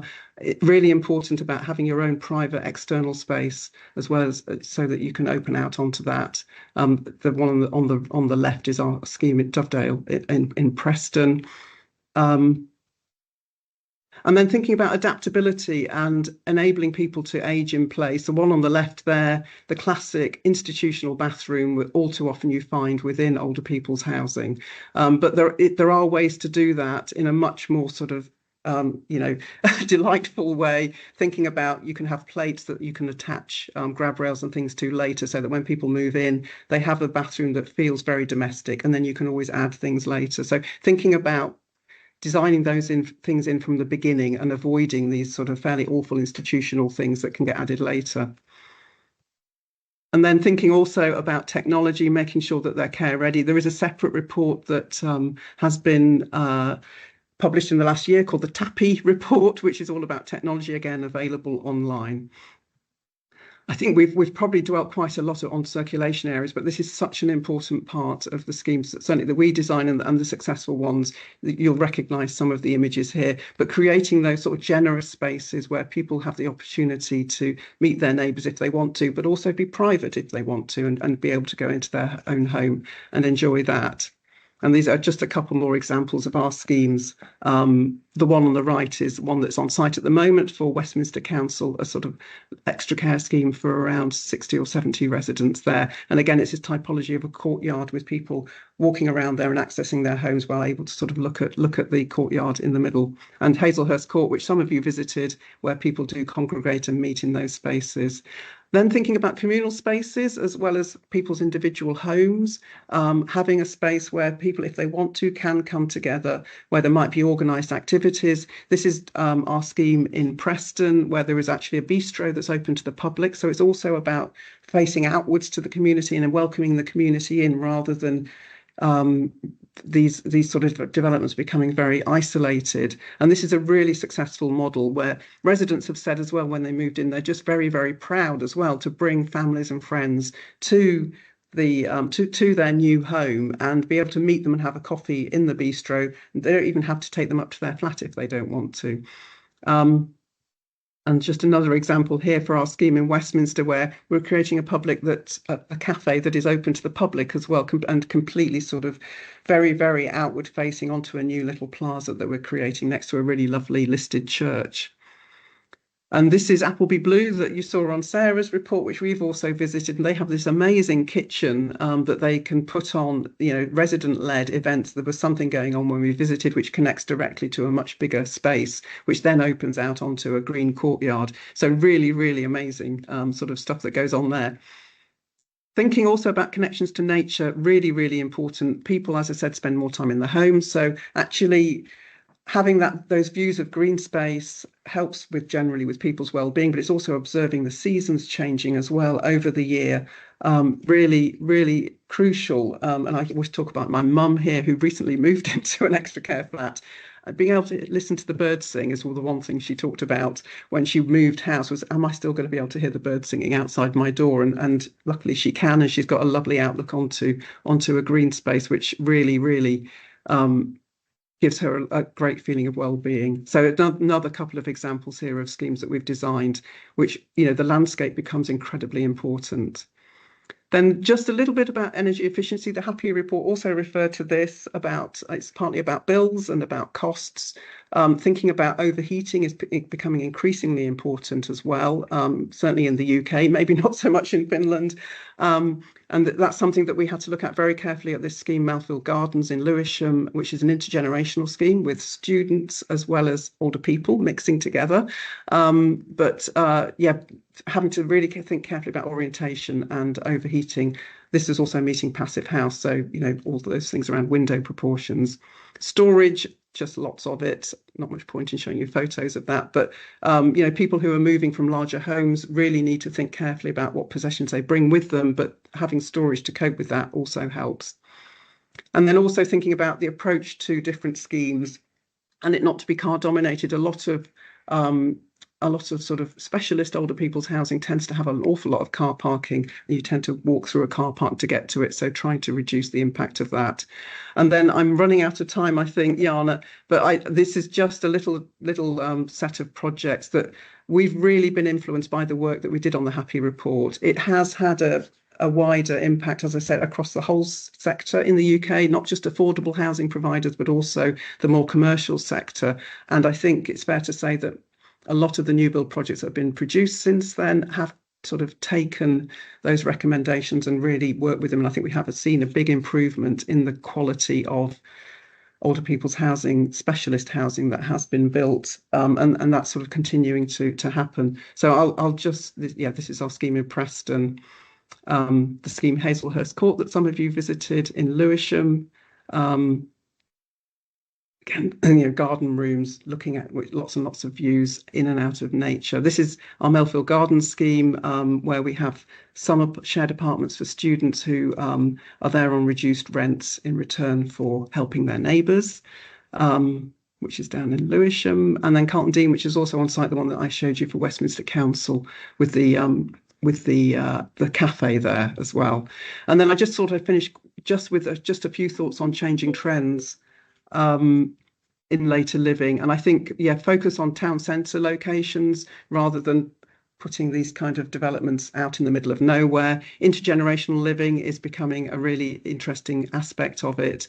Thinking about master plans and making sure that there is at least consideration given to specialist or housing that is appropriate for older people in the way that Sarah also talked about, and trying to get that in early on, I think is incredibly important.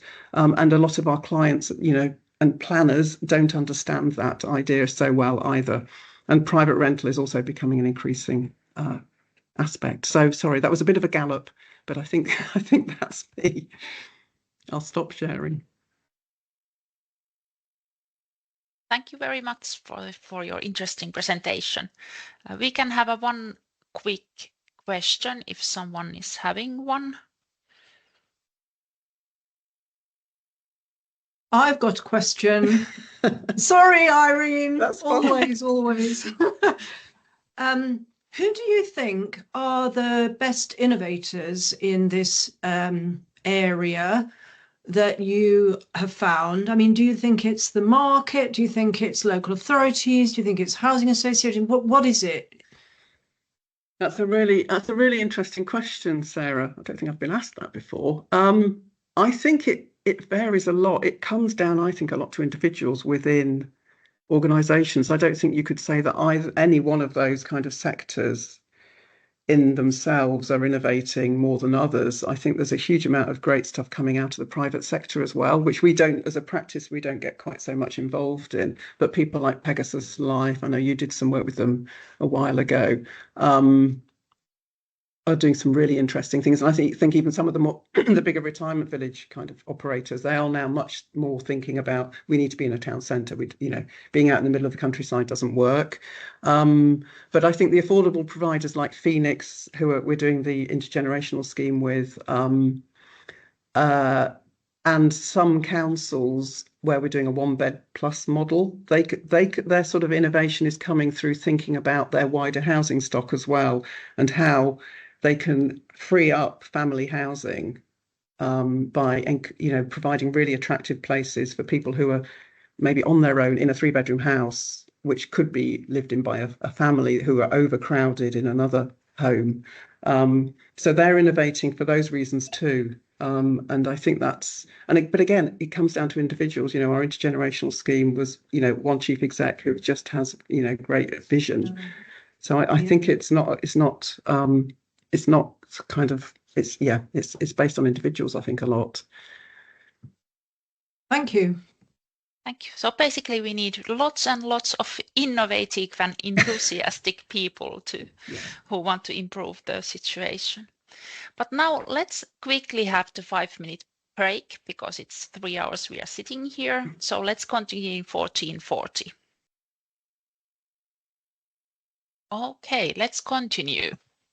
And now we will continue to our case section, where we have 3 interesting cases from Norway, Germany, and Sweden. These are very interesting cases, and we believe they could give new ideas for senior housing also elsewhere.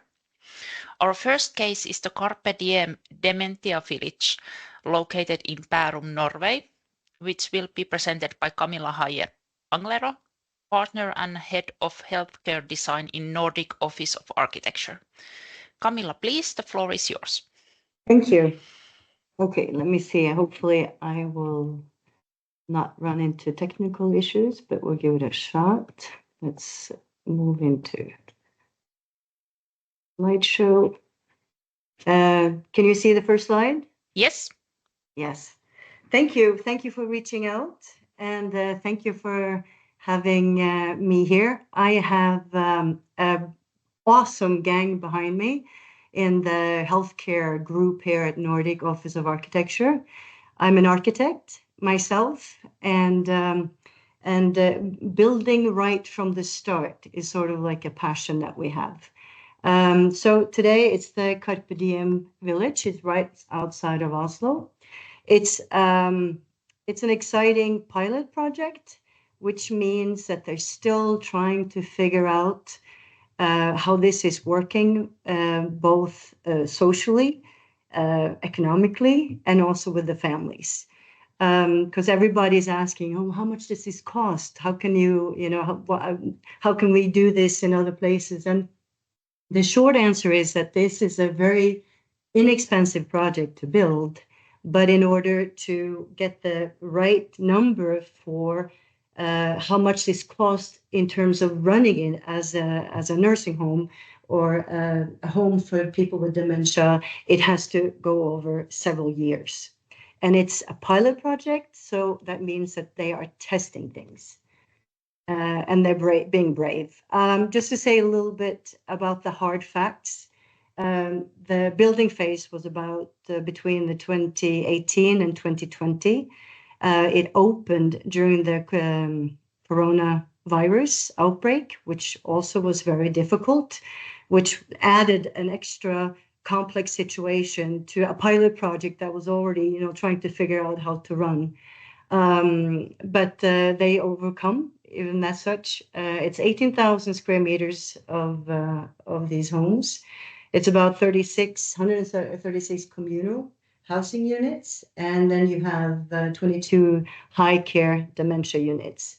We had Hent as an entrepreneur, and we had a wonderful relationship and co-working situation with the landscape architects, Bjørbeck og Lindheim, which was super crucial. And then Kadi, the interior architects, also contributed wonderfully. We were very proud to get this prize for the most innovative project of the year, winner of design and architecture in Norway.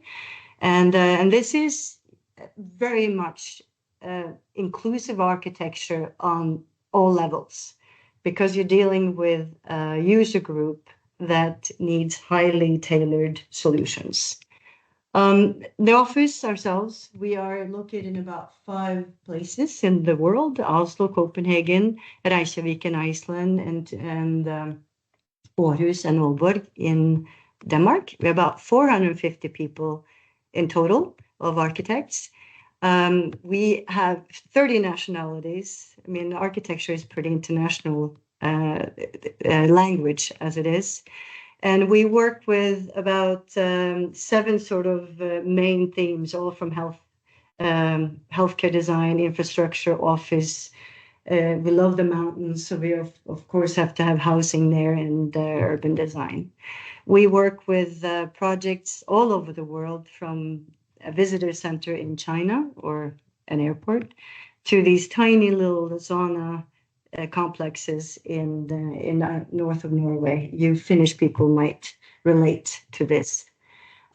We have 2 huge legs, as I call it. It's the infrastructure part of Nordic, where it's mostly airports and some train stations, but airports were sort of where we founded our name and our basis. But the other one that I burn for is the healthcare design, where we have for the past 25 years worked with different hospitals, and the latest also Carpe. The main theme in all our healthcare projects is, even though it's highly institutionalized, we try to aim for that home-like feeling as much as possible. It's very hard in the pure hospitals, in nursing homes, and like Carpe Diem, the use of wood, colors, and try to stay away from the institutional look as much as possible is absolutely a theme that you can find in all our projects. And that's why I call Carpe Diem also this empathetic design approach, which is important, because this is my childhood memory when we used to visit my grandmother at her dementia home. Even though this is AI generated, this is very much a nightmare situation where we had to go down this far corridor, and she was maybe sitting in a chair, and she very fast got super ill. This is not what we want. This is a picture that I like. This is a very inspiring picture from Högvik, this dementia home in the Netherlands, who pretty much have been the inspiration for several dementia homes in Norway, and I'm sure in the rest of the world too. This is how we would like to age. And that would be the motto also: how can we live our whole life for as long as possible? When dealing with inclusive architecture, it's not the Corbusian man who runs fast and is super strong and sees and hears and probably has no allergies. It's not necessarily these people either, but it's like all the people that fall out of the normal group. Those are the ones that we have to tend to in a dementia home.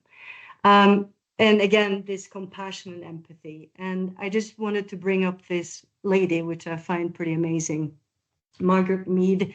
She was this American anthropologist, and she had some crazy, wonderful ideas about early humans and early society. But she was asked by one of her students what she considered the first sign of civilization. And she said, you know what? It's not pots and pans. It's actually a broken femur that has healed.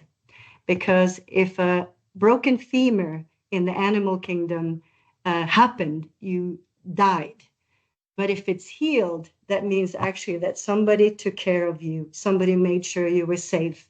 Somebody brought you to the river, fed you, and took care of you.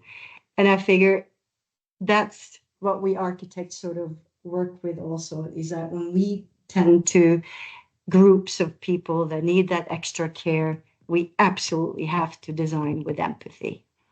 And this inspiration with the Högvik takes that to the next level, and it takes the needs of the people, but it also reflects on the social and the cultural and the aesthetic value of the area. And this was the inspiration for the municipality in Bærum, where the Carpe Diem is built. not only this group of people that were in charge of building this, but they got the politicians to join in. And the politicians were so excited that there was this euphoria on the plane home after visiting this thing. But then they said, okay, what we want, it's, see here, this is also dying. It was important that, yes, we're going to create home, less institution. And if we were going to do this in Norway, you would have to dare to challenge the norms. It was important to use the variations of colors and materials, because dealing with people with dementia, it actually becomes a tool to recognize places. It had to have a village life with squares and buildings and this urban character and with green surroundings. The problem is that we don't have necessarily this urban village life in Norway, so they had to come back and say, okay, what does that mean in Norway? They wanted the housing and the common areas to be a natural boundary so that people could move freely and safely within the complex. And it also, in order to feel like the village, you had to invite the neighborhood in and keep people inside. And then it had to be a close cooperation between the municipality and user groups and architects. And they did that from day one. And in a way, we had to do this the way the Norwegian would tend or would like this project. And in creating a village, we knew that by stepping away from that huge block of institution, we had to break down the forms. We had to find different materials. And even though this is a area that's all connected, just by using the architecture and the difference in materials, you scale it down. You scale down the entrance. You make it look more that it fits to the whole neighborhood. The entrance is open to anybody can come in, and it's a cafe right on the inside, and it's welcoming the neighborhood. And it's being used by everybody. And the whole point was that when you stepped inside, it wasn't supposed to look like an institution. It looks more like you're checking into a hotel or a famous or like a common workplace. And people come in there and you could sit there and you feel like it's welcoming and it's comfortable with the use of materials. All the spaces can be used by the neighborhood. They use this wonderful barter method where if you come in and you want to have a party, you could rent, for instance, one of the conference rooms. It opens up and it becomes very large.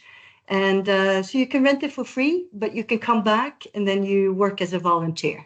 You will make some waffles. You can maybe just hold hands and be that extra set of warm hands to take care of people. In any small little town, you find the hairdresser, you have a carpentry place, you have a very popular pub that works both for the neighborhood and for the people. And also for the hairdresser, you have the local high school where the students are training to be hairdressers. They get to come in and test their skills on the old people.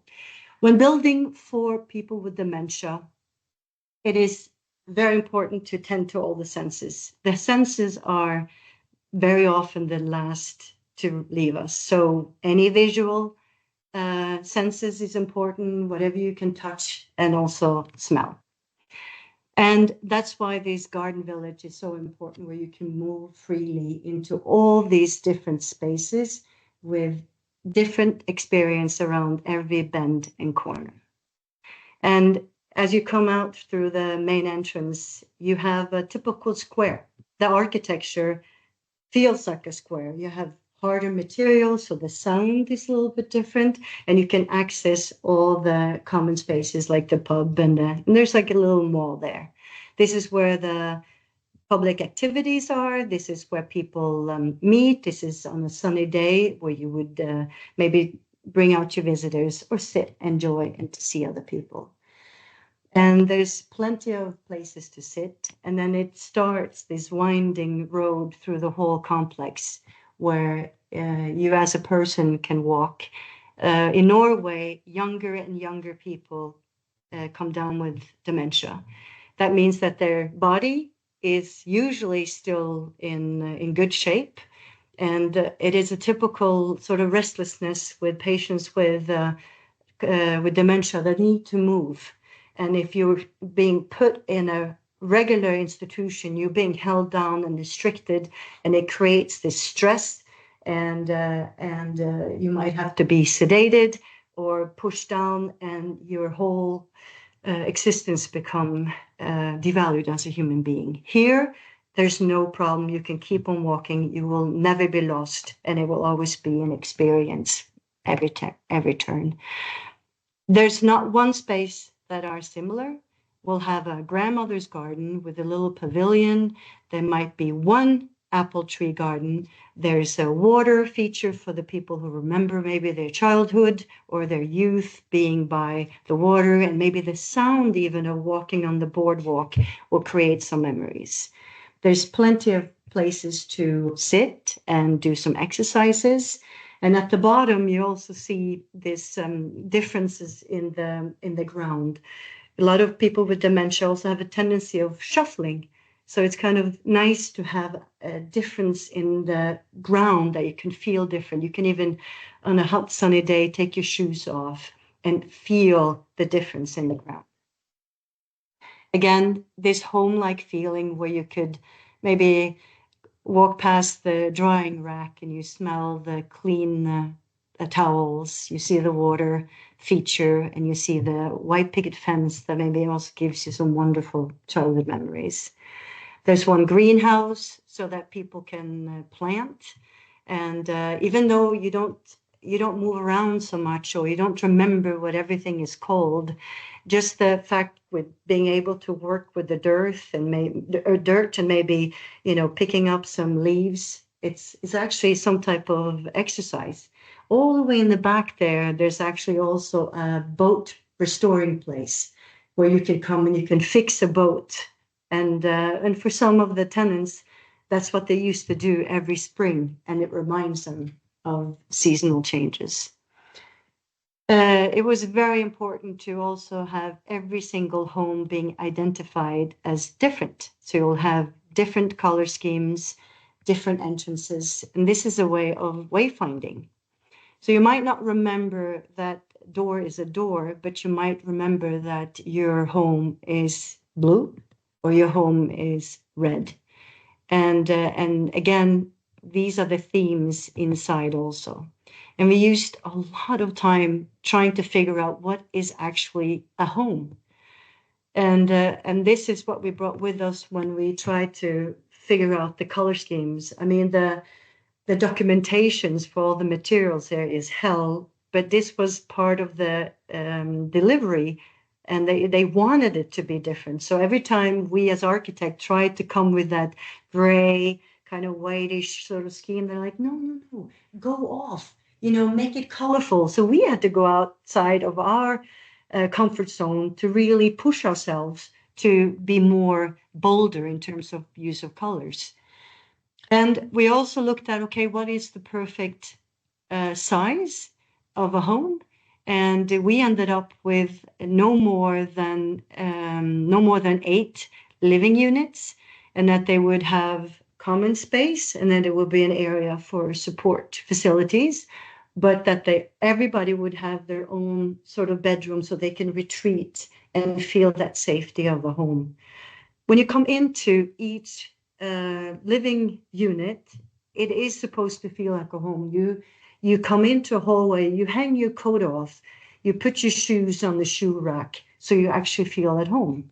And again, every single unit is different. And this is not something that you would find maybe in a typical architectural sort of magazine. But again, even down to the plates, there's not even similar plates in these homes.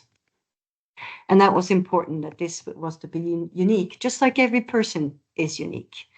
So this was wonderful. It was even a flea market with all the people working with the project, where they said, does anybody have any chairs? Do you have plates? Do you have, cups? anything. So they had a huge sort of flea market where they all just collected, and they actually started using that for the project. So in that sense, it became kind of green. Again, everything is different.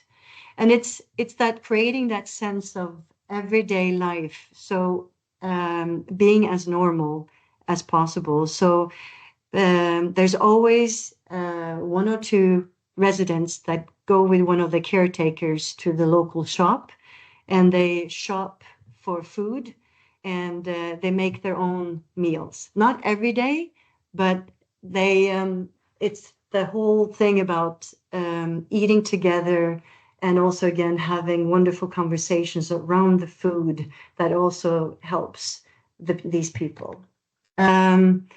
So this is also where the community comes in. You have the local kindergarten that come in, and just imagine what it means for a 90-year-old dementia patient to actually see a 4-year-old running around playing in the water. And then also with that barter economy where you have these locals that come in, it creates life and you get these extra hands to help.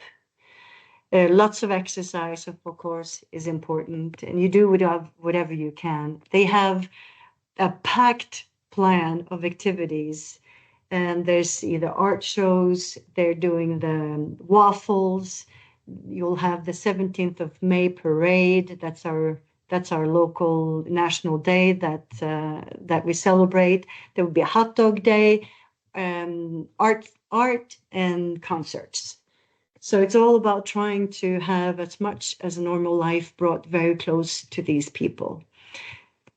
And then it's being used every single day, so it's wonderful.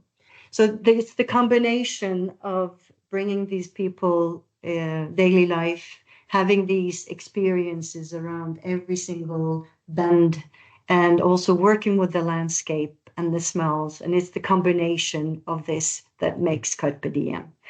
And we always lived and worked with this project, imagining that how would we want this to be if we were designing for ourselves. And I think that a lot of us said, okay, this is how I would want to grow old.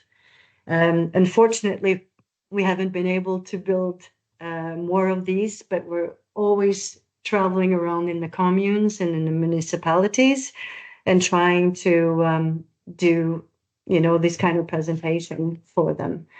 And also as a separate note, when we talked about, designing for well-being for later lives, this is not necessarily for people with dementia. This type of constellation of housing units will also be able to go for students, for young families. In Norway, like in the rest of the world, the amount of one-person household is growing. So we have to start building smarter. So that was Carpe Diem for you. Thank you very much. Brilliant Welcome. example of novel thinking and home-like environment, and also interesting models how to arrange services. Unfortunately, not to get too much behind in the schedule. If you have questions, I suggest that you write them in chat, and Camilla can answer there for you. So now we move forward to our second case, which is Bauernhof Wohngemeinschaft from Germany, and it will be presented by Philipp Diehl, a manager in Zukunft Pflegebauernhof. Philipp, Yes. please. Yes, thank you very much. I share my desk. One moment, please. So I hope everybody can see the screen. Yes. Yes, first of all, I would like to thank you for allowing me to present the concept of the care farm to you today, and to apologize me for my pure English. It's not really good. I hope everybody understand it. Yes, I do my very best. Okay. Imagine you are no longer needed tomorrow. You have helped everyone, especially your family, right into old age. Now you need support and care to cope with everyday life. How will you be supported in this time? With the help of our family, with the help of a care service, or by living in a large care facility. Is this your idea of life in old age? My name is Philipp Diehl, and today I would like to introduce you to an alternative.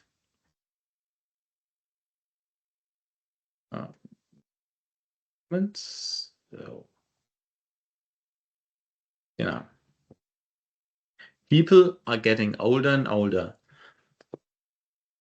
To good living conditions, advanced medical care, and demographic change.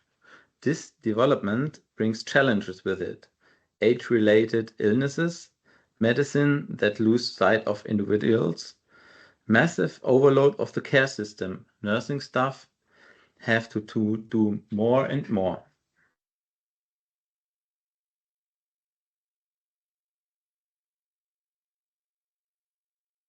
Our approach.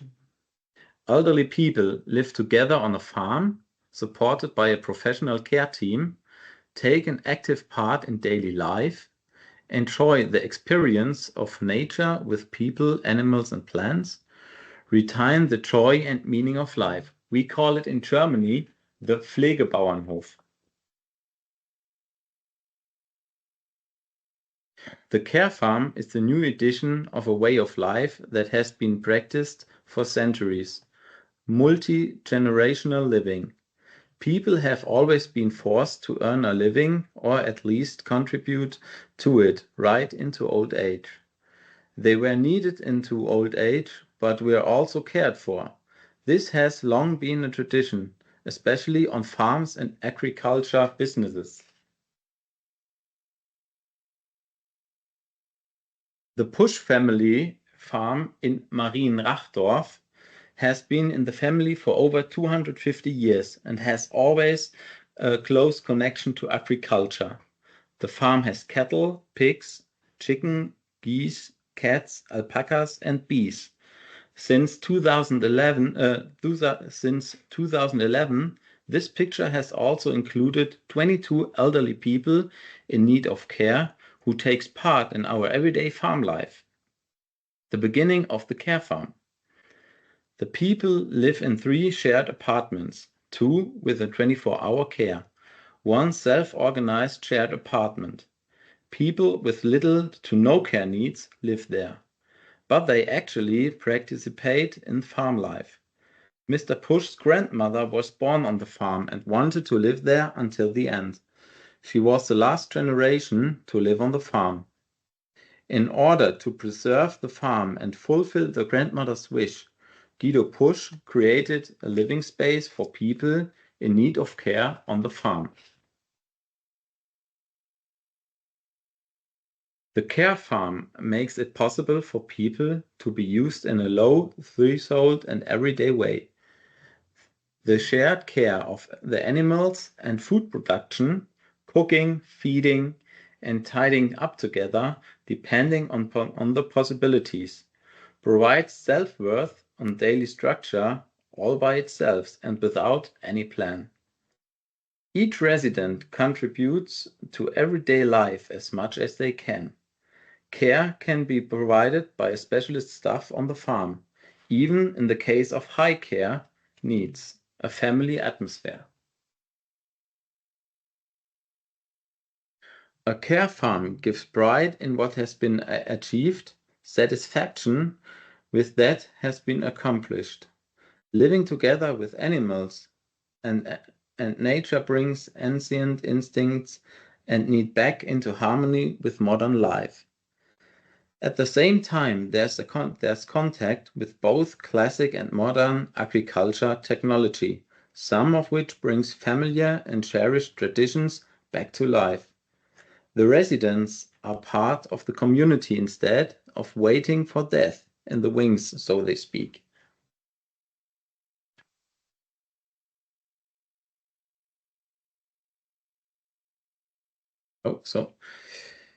Care in shared apartments is regulated by 24-hour presence. In Germany, the need for care is classified into a total of 5 levels.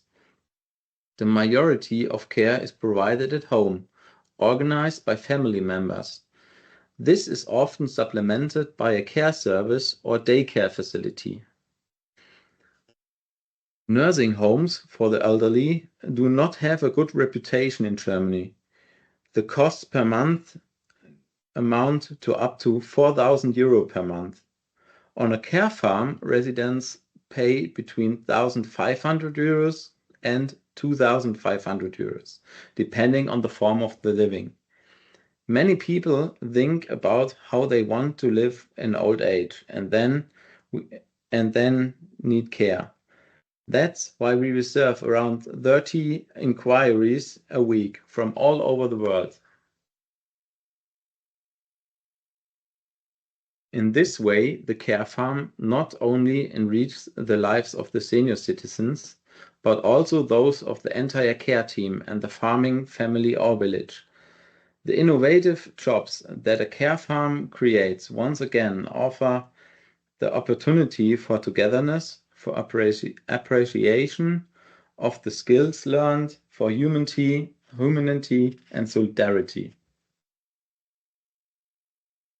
For our team, the chain in human dignity, especially on the last stretch of the journey, is the very special gift of the care farm and our daily motivation.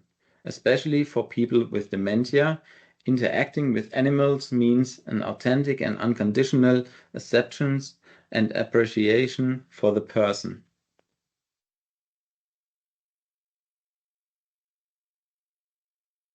Our impact honey lives up to its name. Bees are a classic farm animal. They contribute to biodiversity and nature conservation. Bees produce the results is delicious honey from our own production. Senior citizens can take part in the production process. The honey is used for us and direct marketing. Our concept, we have reserved a great deal of interest from publishers and the media. We have many awards winning. We win the German Demography Award in 2022 in exemplary health category. We are finalists in the German Sustainability Award in 3 times, and this year we are also nominated in Pioneers for Transformation for the German Sustainability Award. We win the German Care Award, and we win the award of exemplary health.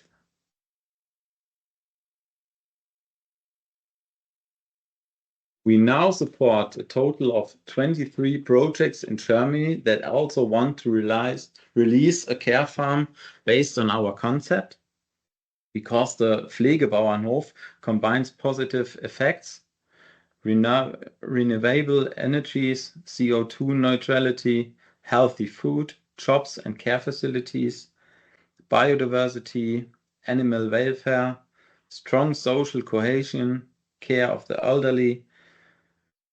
And these are all elements contribute to a positive image, promote sustainability, and improve the well-being of both individuals and the community.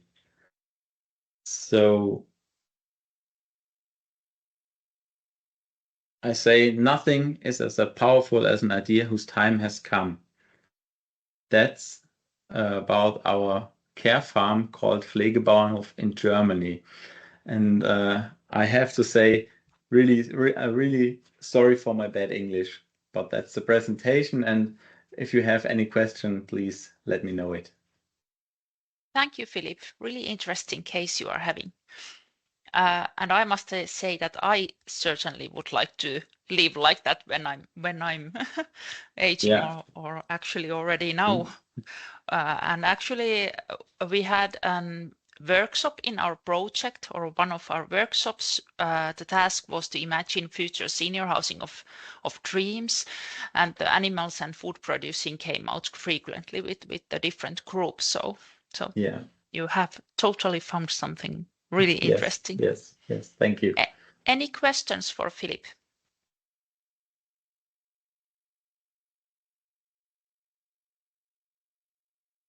Juri.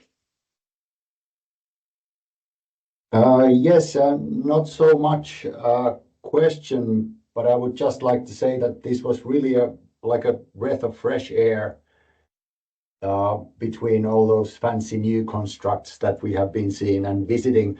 Maybe I would like to know, do you have many of these kinds of concepts in Germany, or is this a unique?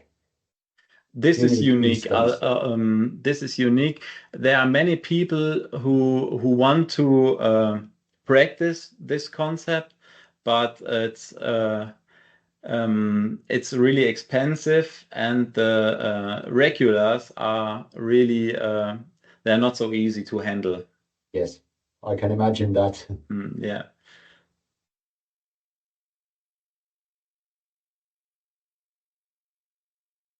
Any other comments or questions?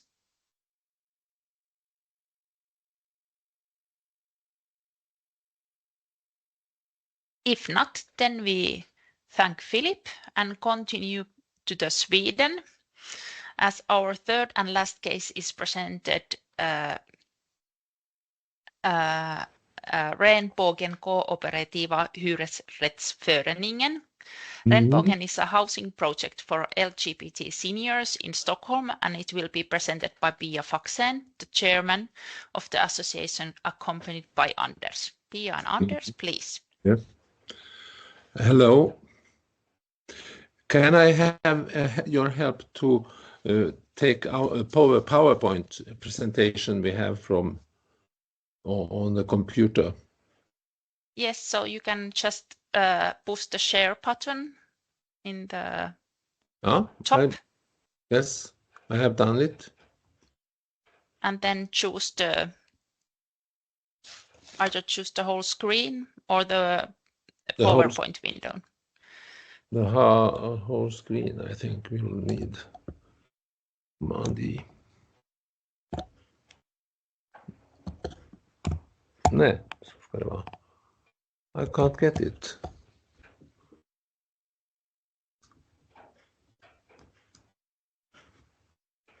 Presentationsläge. Men vi får ta det utan bilder då. Ja.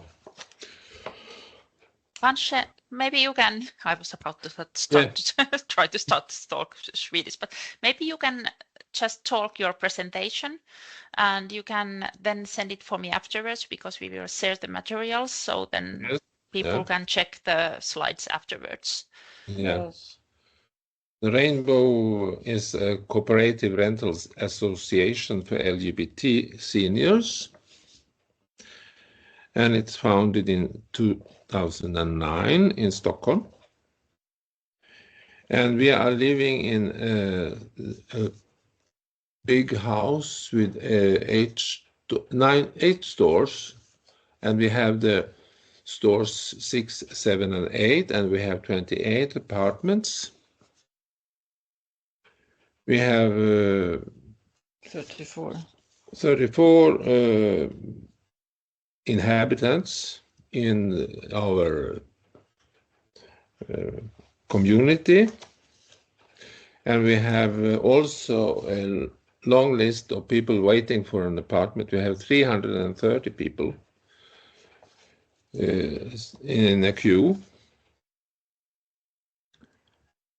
And what we offer is an apartment for each. The apartment size is from 1 room and a kitchen to 3 rooms and a kitchen. So we have different sizes of apartments, and all apartments have a balcony, and they have very good standard. It's free security. Community is very intense here, and we are very careful about it. And happy to live in a apartment that is so well made for disabilities. And we have also a lot of extra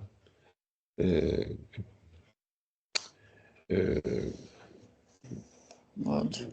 We have communications that are very good from here by the metro and buses. We have also a harbor where we can take a ship to Finland if we want. When we want. We have the green nature around us. We have a big natural park called Gärdet. And then we have businesses also very close to. We have restaurants, both in-house and outdoor in the neighborhood. We have a general practice. In the house? In-house, yes. And hairdresser and foot care. And a meeting point for seniors.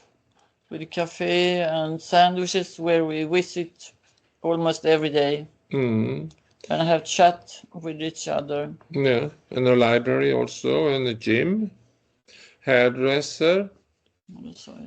So this is what we have to offer those who live here. And we find it also very interesting that we have such a long queue, and we have been working for getting more apartments, but it's long.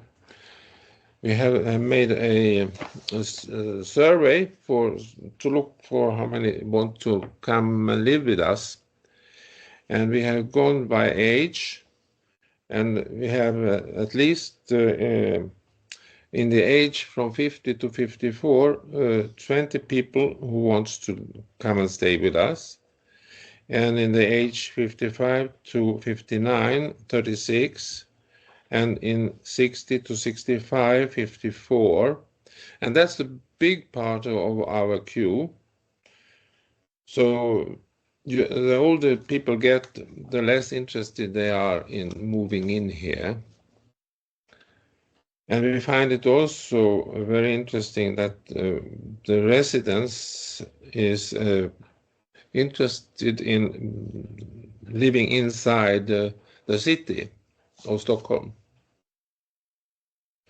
We have also lots of people coming from the neighborhoods around Stockholm. And what we say is it's a senior living. They are mostly single people who want to come and live. There are only very few, less than half of those who want to come here are in couples and marital status, so to say. Yeah, what we want here is social security and community with LGBT people. We find ourselves more natural and free. And we have the same background also, and the safety and security is the main question for many of us. Yes, and we take care of each other. Yeah. And this is what we work for. Man kan säga att det finns ett sånt här annat hus vid sidan om fyran. No, we have different houses here. We have also care for those who can't stay well and need more support. Det är inte vi som i och för sig håller det, men Nej, men det, yes, in the vicinity, as we say.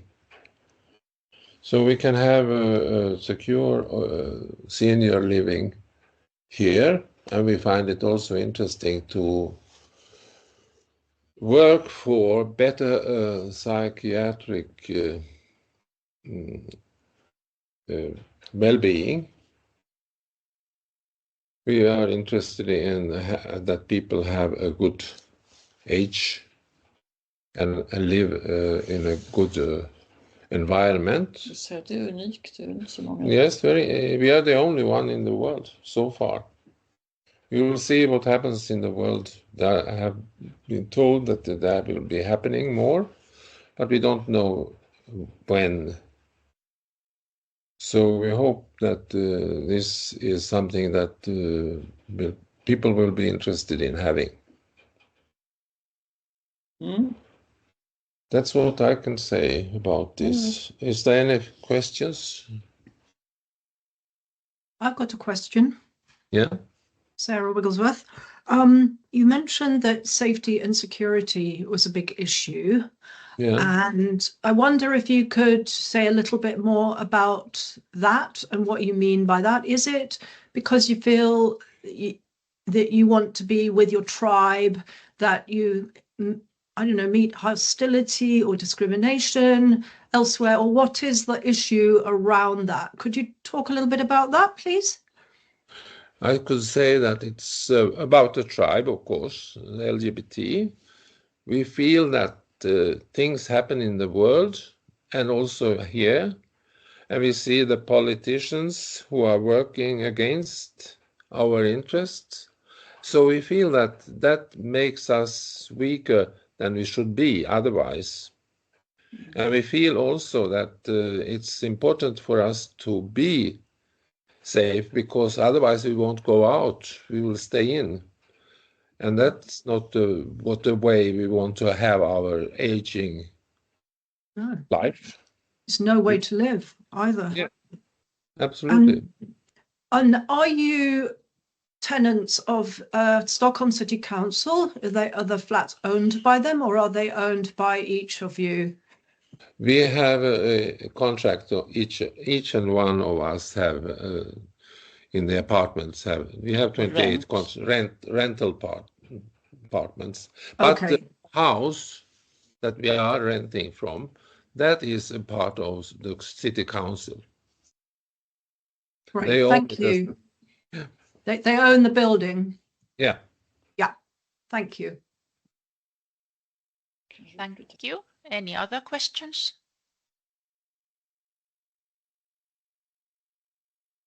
Okay. Thank you, Pia and Anders. Brilliant work you are doing there. And thank you for the presentation. Then we move forward to our panel. Fråga om vi kunde få... Can we have the recording later? Yes, Alisa will send it for all afterwards. Thank you very much. I'm sorry about the pictures, but we'll send you. It was very nice pictures. We proud to show it. Yes. Yes, we will share it with everyone. You will see it. You will see it. Yes. You can get okay. It. Yes. Bye. Bye. Thank you. So the last part of our webinar is the panel discussion on the topics and cases presented today.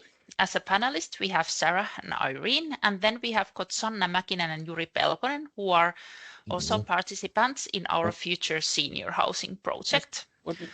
Sanna is the executive director of Lahti Foundation of Housing and Services for the Elderly, and Juri is an architect in Ara-Asuntojen Tuotanto Arttu Oy. Welcome to all of our panelists. Thank you. Thank you. Thank you. Okay, we have now heard cases from the UK, Norway, Sweden and Germany. How do you see how well these can be applied to other countries, and what are overall the largest obstacles in applying good international practices in your own or other countries? Who would like to start? Well, if I start, it was very nice to hear all the examples. They were very, very nice and in very general way.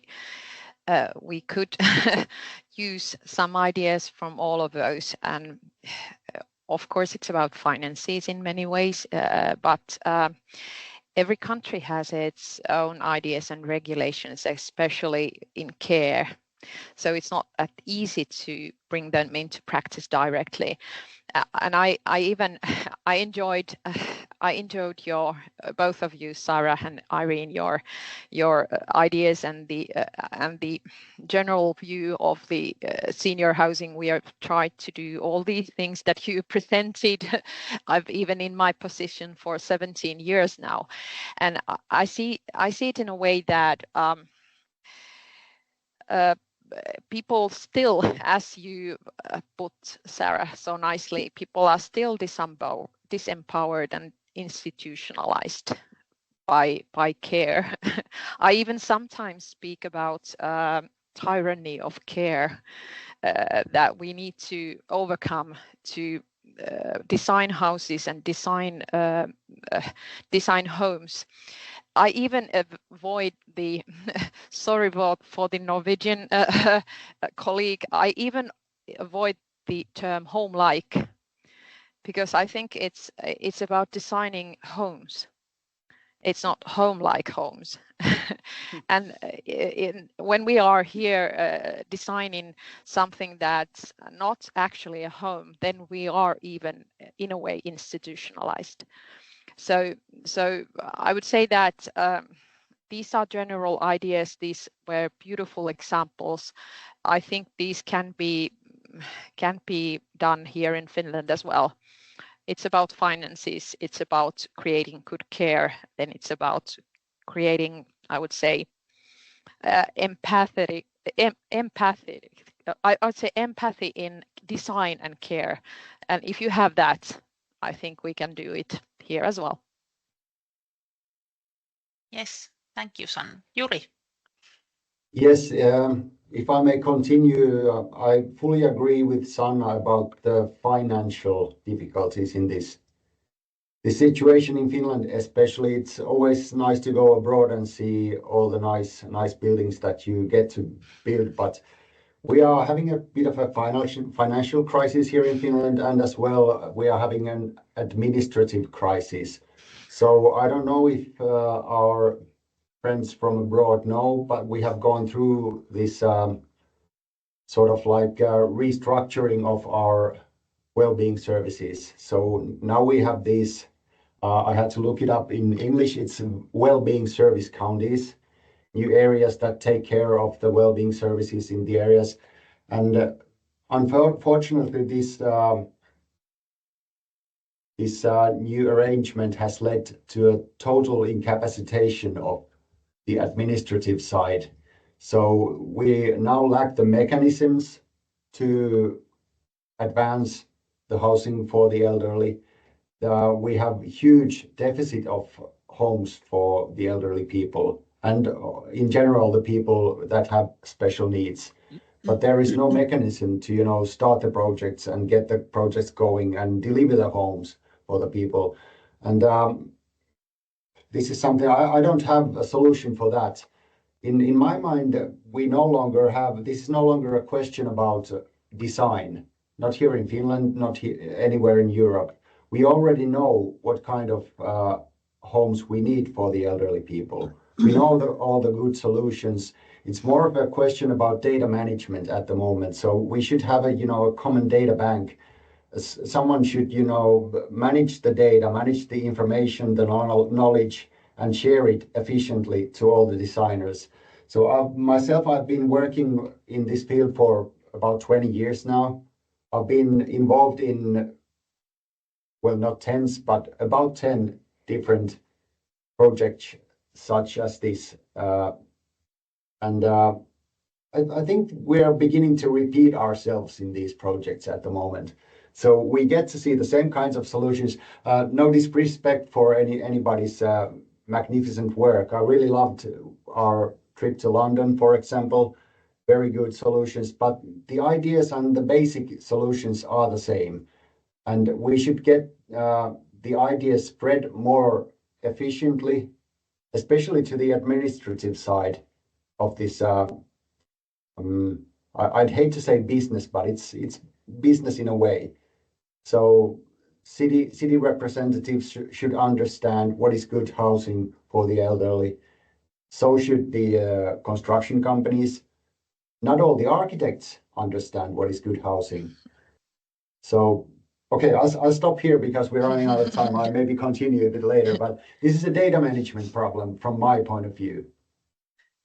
Sarah first. Yeah, can I just say, I'm very empathetic with what you've just said, Yuri, because I would reiterate by saying, look, I think in a way, design is the least of our problems. You know, we do know how to do it, and we have seen some amazing examples, and there will be more.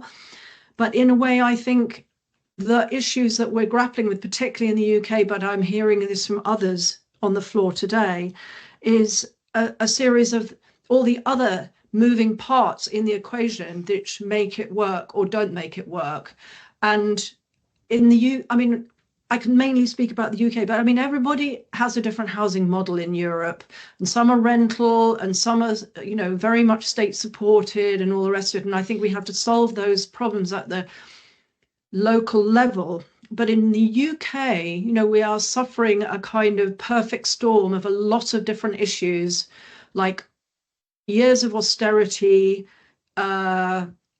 you know, lack of investment in public infrastructure, that's health, that's care, that's, you know, governance, it's risk aversion because people are scared of breaking a mold, even though it doesn't work, because they don't really want to put their head above the parapet, as we say, and get shot down. They reluctant to take responsibility for a new vision. You know, the heady days of the 60s where we were trying lots of things out is absolutely not what we do here in the UK anymore. So there's a massive disincentive to do things differently. And I think this is really crippling us at the moment. I mean, I think the other thing is that because things sort of seem to get worse and worse, we are desperately scrambling all the time to kind of catch up and find this current localized solutions to the current problem. So, for example, the fact that most of our housing in the UK now is market housing and there's never enough social housing. So the solution is seen to be, oh, let's get older people mortgages. You know, in the end of the day, that's not really a long-term solution. It's a sticking plaster on a local short-term problem. And I think we need to really face up to some of these really deep-seated issues. And people know this needs doing. The problem is our political cycle is very short-term and doesn't favor long-term solutions that could be unpopular in the very small window of maybe a 5-year term. So yeah, these are, you know, really live issues at the moment. Very, very hard to know how to unlock it. I think we do need to start talking longer term and be braver, actually, be braver. Sorry, Irene, on my soapbox again. That's okay. I was sort of just going to add to that, really, that I think provision of older people's housing in the UK is part, we've got a massive general housing crisis in the UK in terms of not just affordable homes, I mean, across the whole range, which is a huge financial problem as well. You know, we're putting people up in bed and breakfasts and hotels and all that sort of thing. But decent older people's housing is part of the solution. It's only it's not a big part, it's a part of the solution. If we can provide more and better older people's housing, it will give people a choice and option to move maybe earlier than they would otherwise, when generally people move in a crisis when they're older, because there aren't the options available. And it's a big piece of this. I think data is huge, as Yuri was saying. It's about local councils understanding what the local need is. They don't often know that. There is no requirement in the planning system for them to have allocations for older people's housing.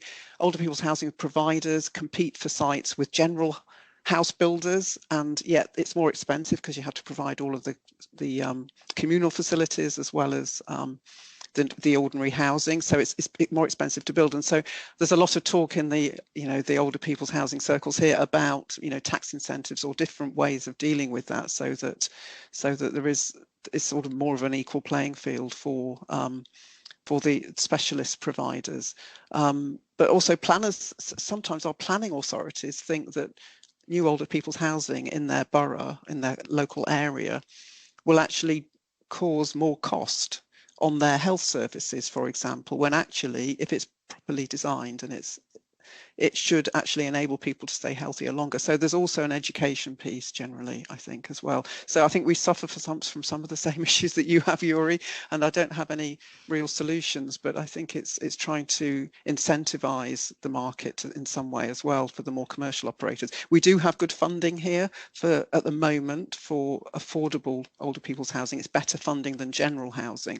So that actually can help getting it into a master plan. Sometimes that can help a developer forward fund early phases of a master plan because they've got money coming in, which is different to their private sales. So there are some positives in there.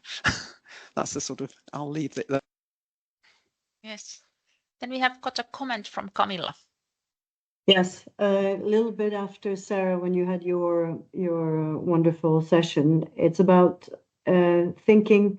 It's not a quick fix, Yuri. You're right. There's not a quick fix, but it's starting to not only think about the old, because that's a little bit too late. It's about actually going in and starting to build more sustainable for for young people and people with children and more communities that could sort of follow through a whole lifespan. Because when we get to the point where we're old, then it's almost too late.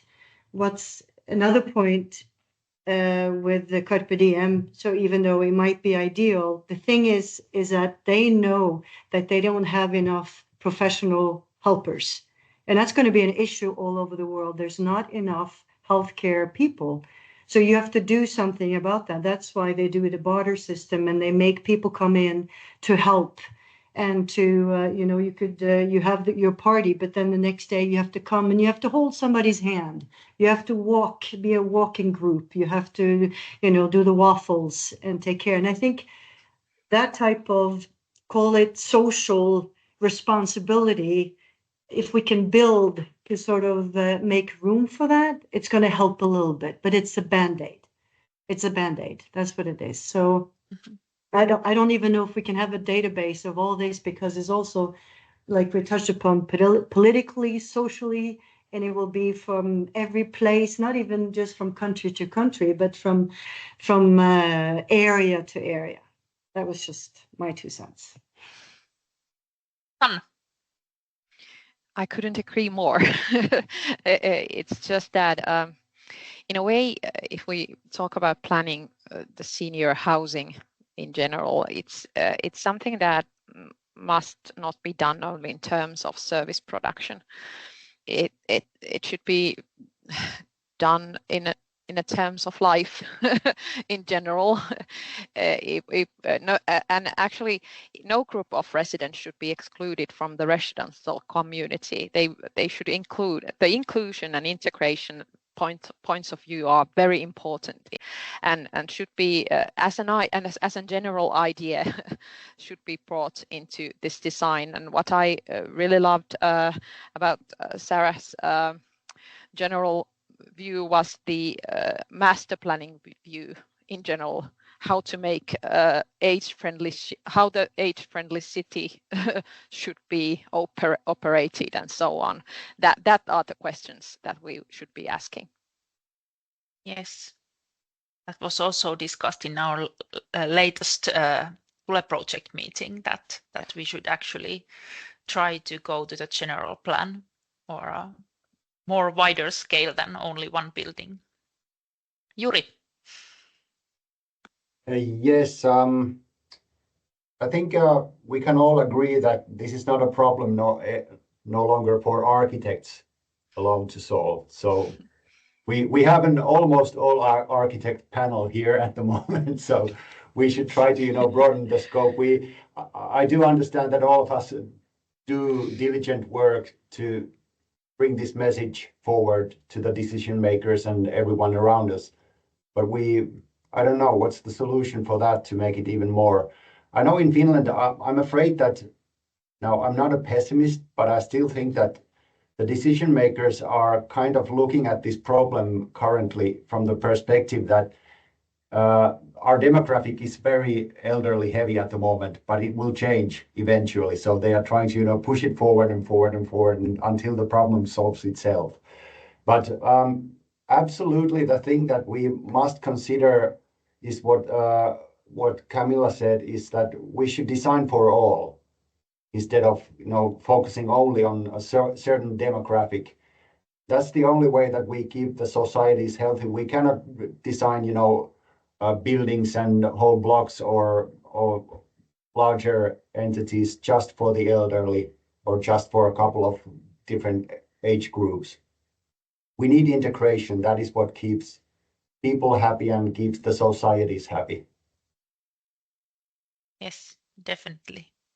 I think that was something I always usually mention when I talk about the HAPPI principles, which I maybe forgot to do this time, is that you look at the HAPPI principles, they apply to all types of housing, and it's universal good design. And there are some specific things that are very helpful for older people in terms of, accessibility, mobility and future proofing. But all of those principles apply to all housing. And I think that goes back to Sarah's point as well about that scheme in Matlock, which I often use as an example as well, that it wasn't designed for older people, and yet 80% of the people that bought those flats happened to be retired because of how well the whole place was designed and how well it fitted their needs. And more of that in the general market as well as specialised blocks it will only help. Yeah. Yes. Actually, it would be really, really interesting to continue to discussions, but as again, time is running up, unfortunately. But I think these were quite good concluding words also, like kind of the trying to design for all. It should be the motto for everyone. And also, I think I earlier, I think it was Irene was talking about the attitudes as well. So it's also about changing the attitudes, both society towards aging and aging population, but also people aging themselves towards their housing options and on what phase they are starting to think about the kind of where to move and when. So this is important work, and I think also like that we need the enthusiastic and innovative individuals to do this, and I think these kind of webinars and discussions and seminars are really good for getting people together and discussing this, because as we know, we are not alone with this matter. Thank you very much for all of our presenters and panelists. I thank you warmly, and Alisa will send the recording and the link for the materials when they are published. And yes, thank you for all very much. Thank you for the great examples. Good luck with your work. Thank you. Thanks. Thank you. Bye. Bye. Bye.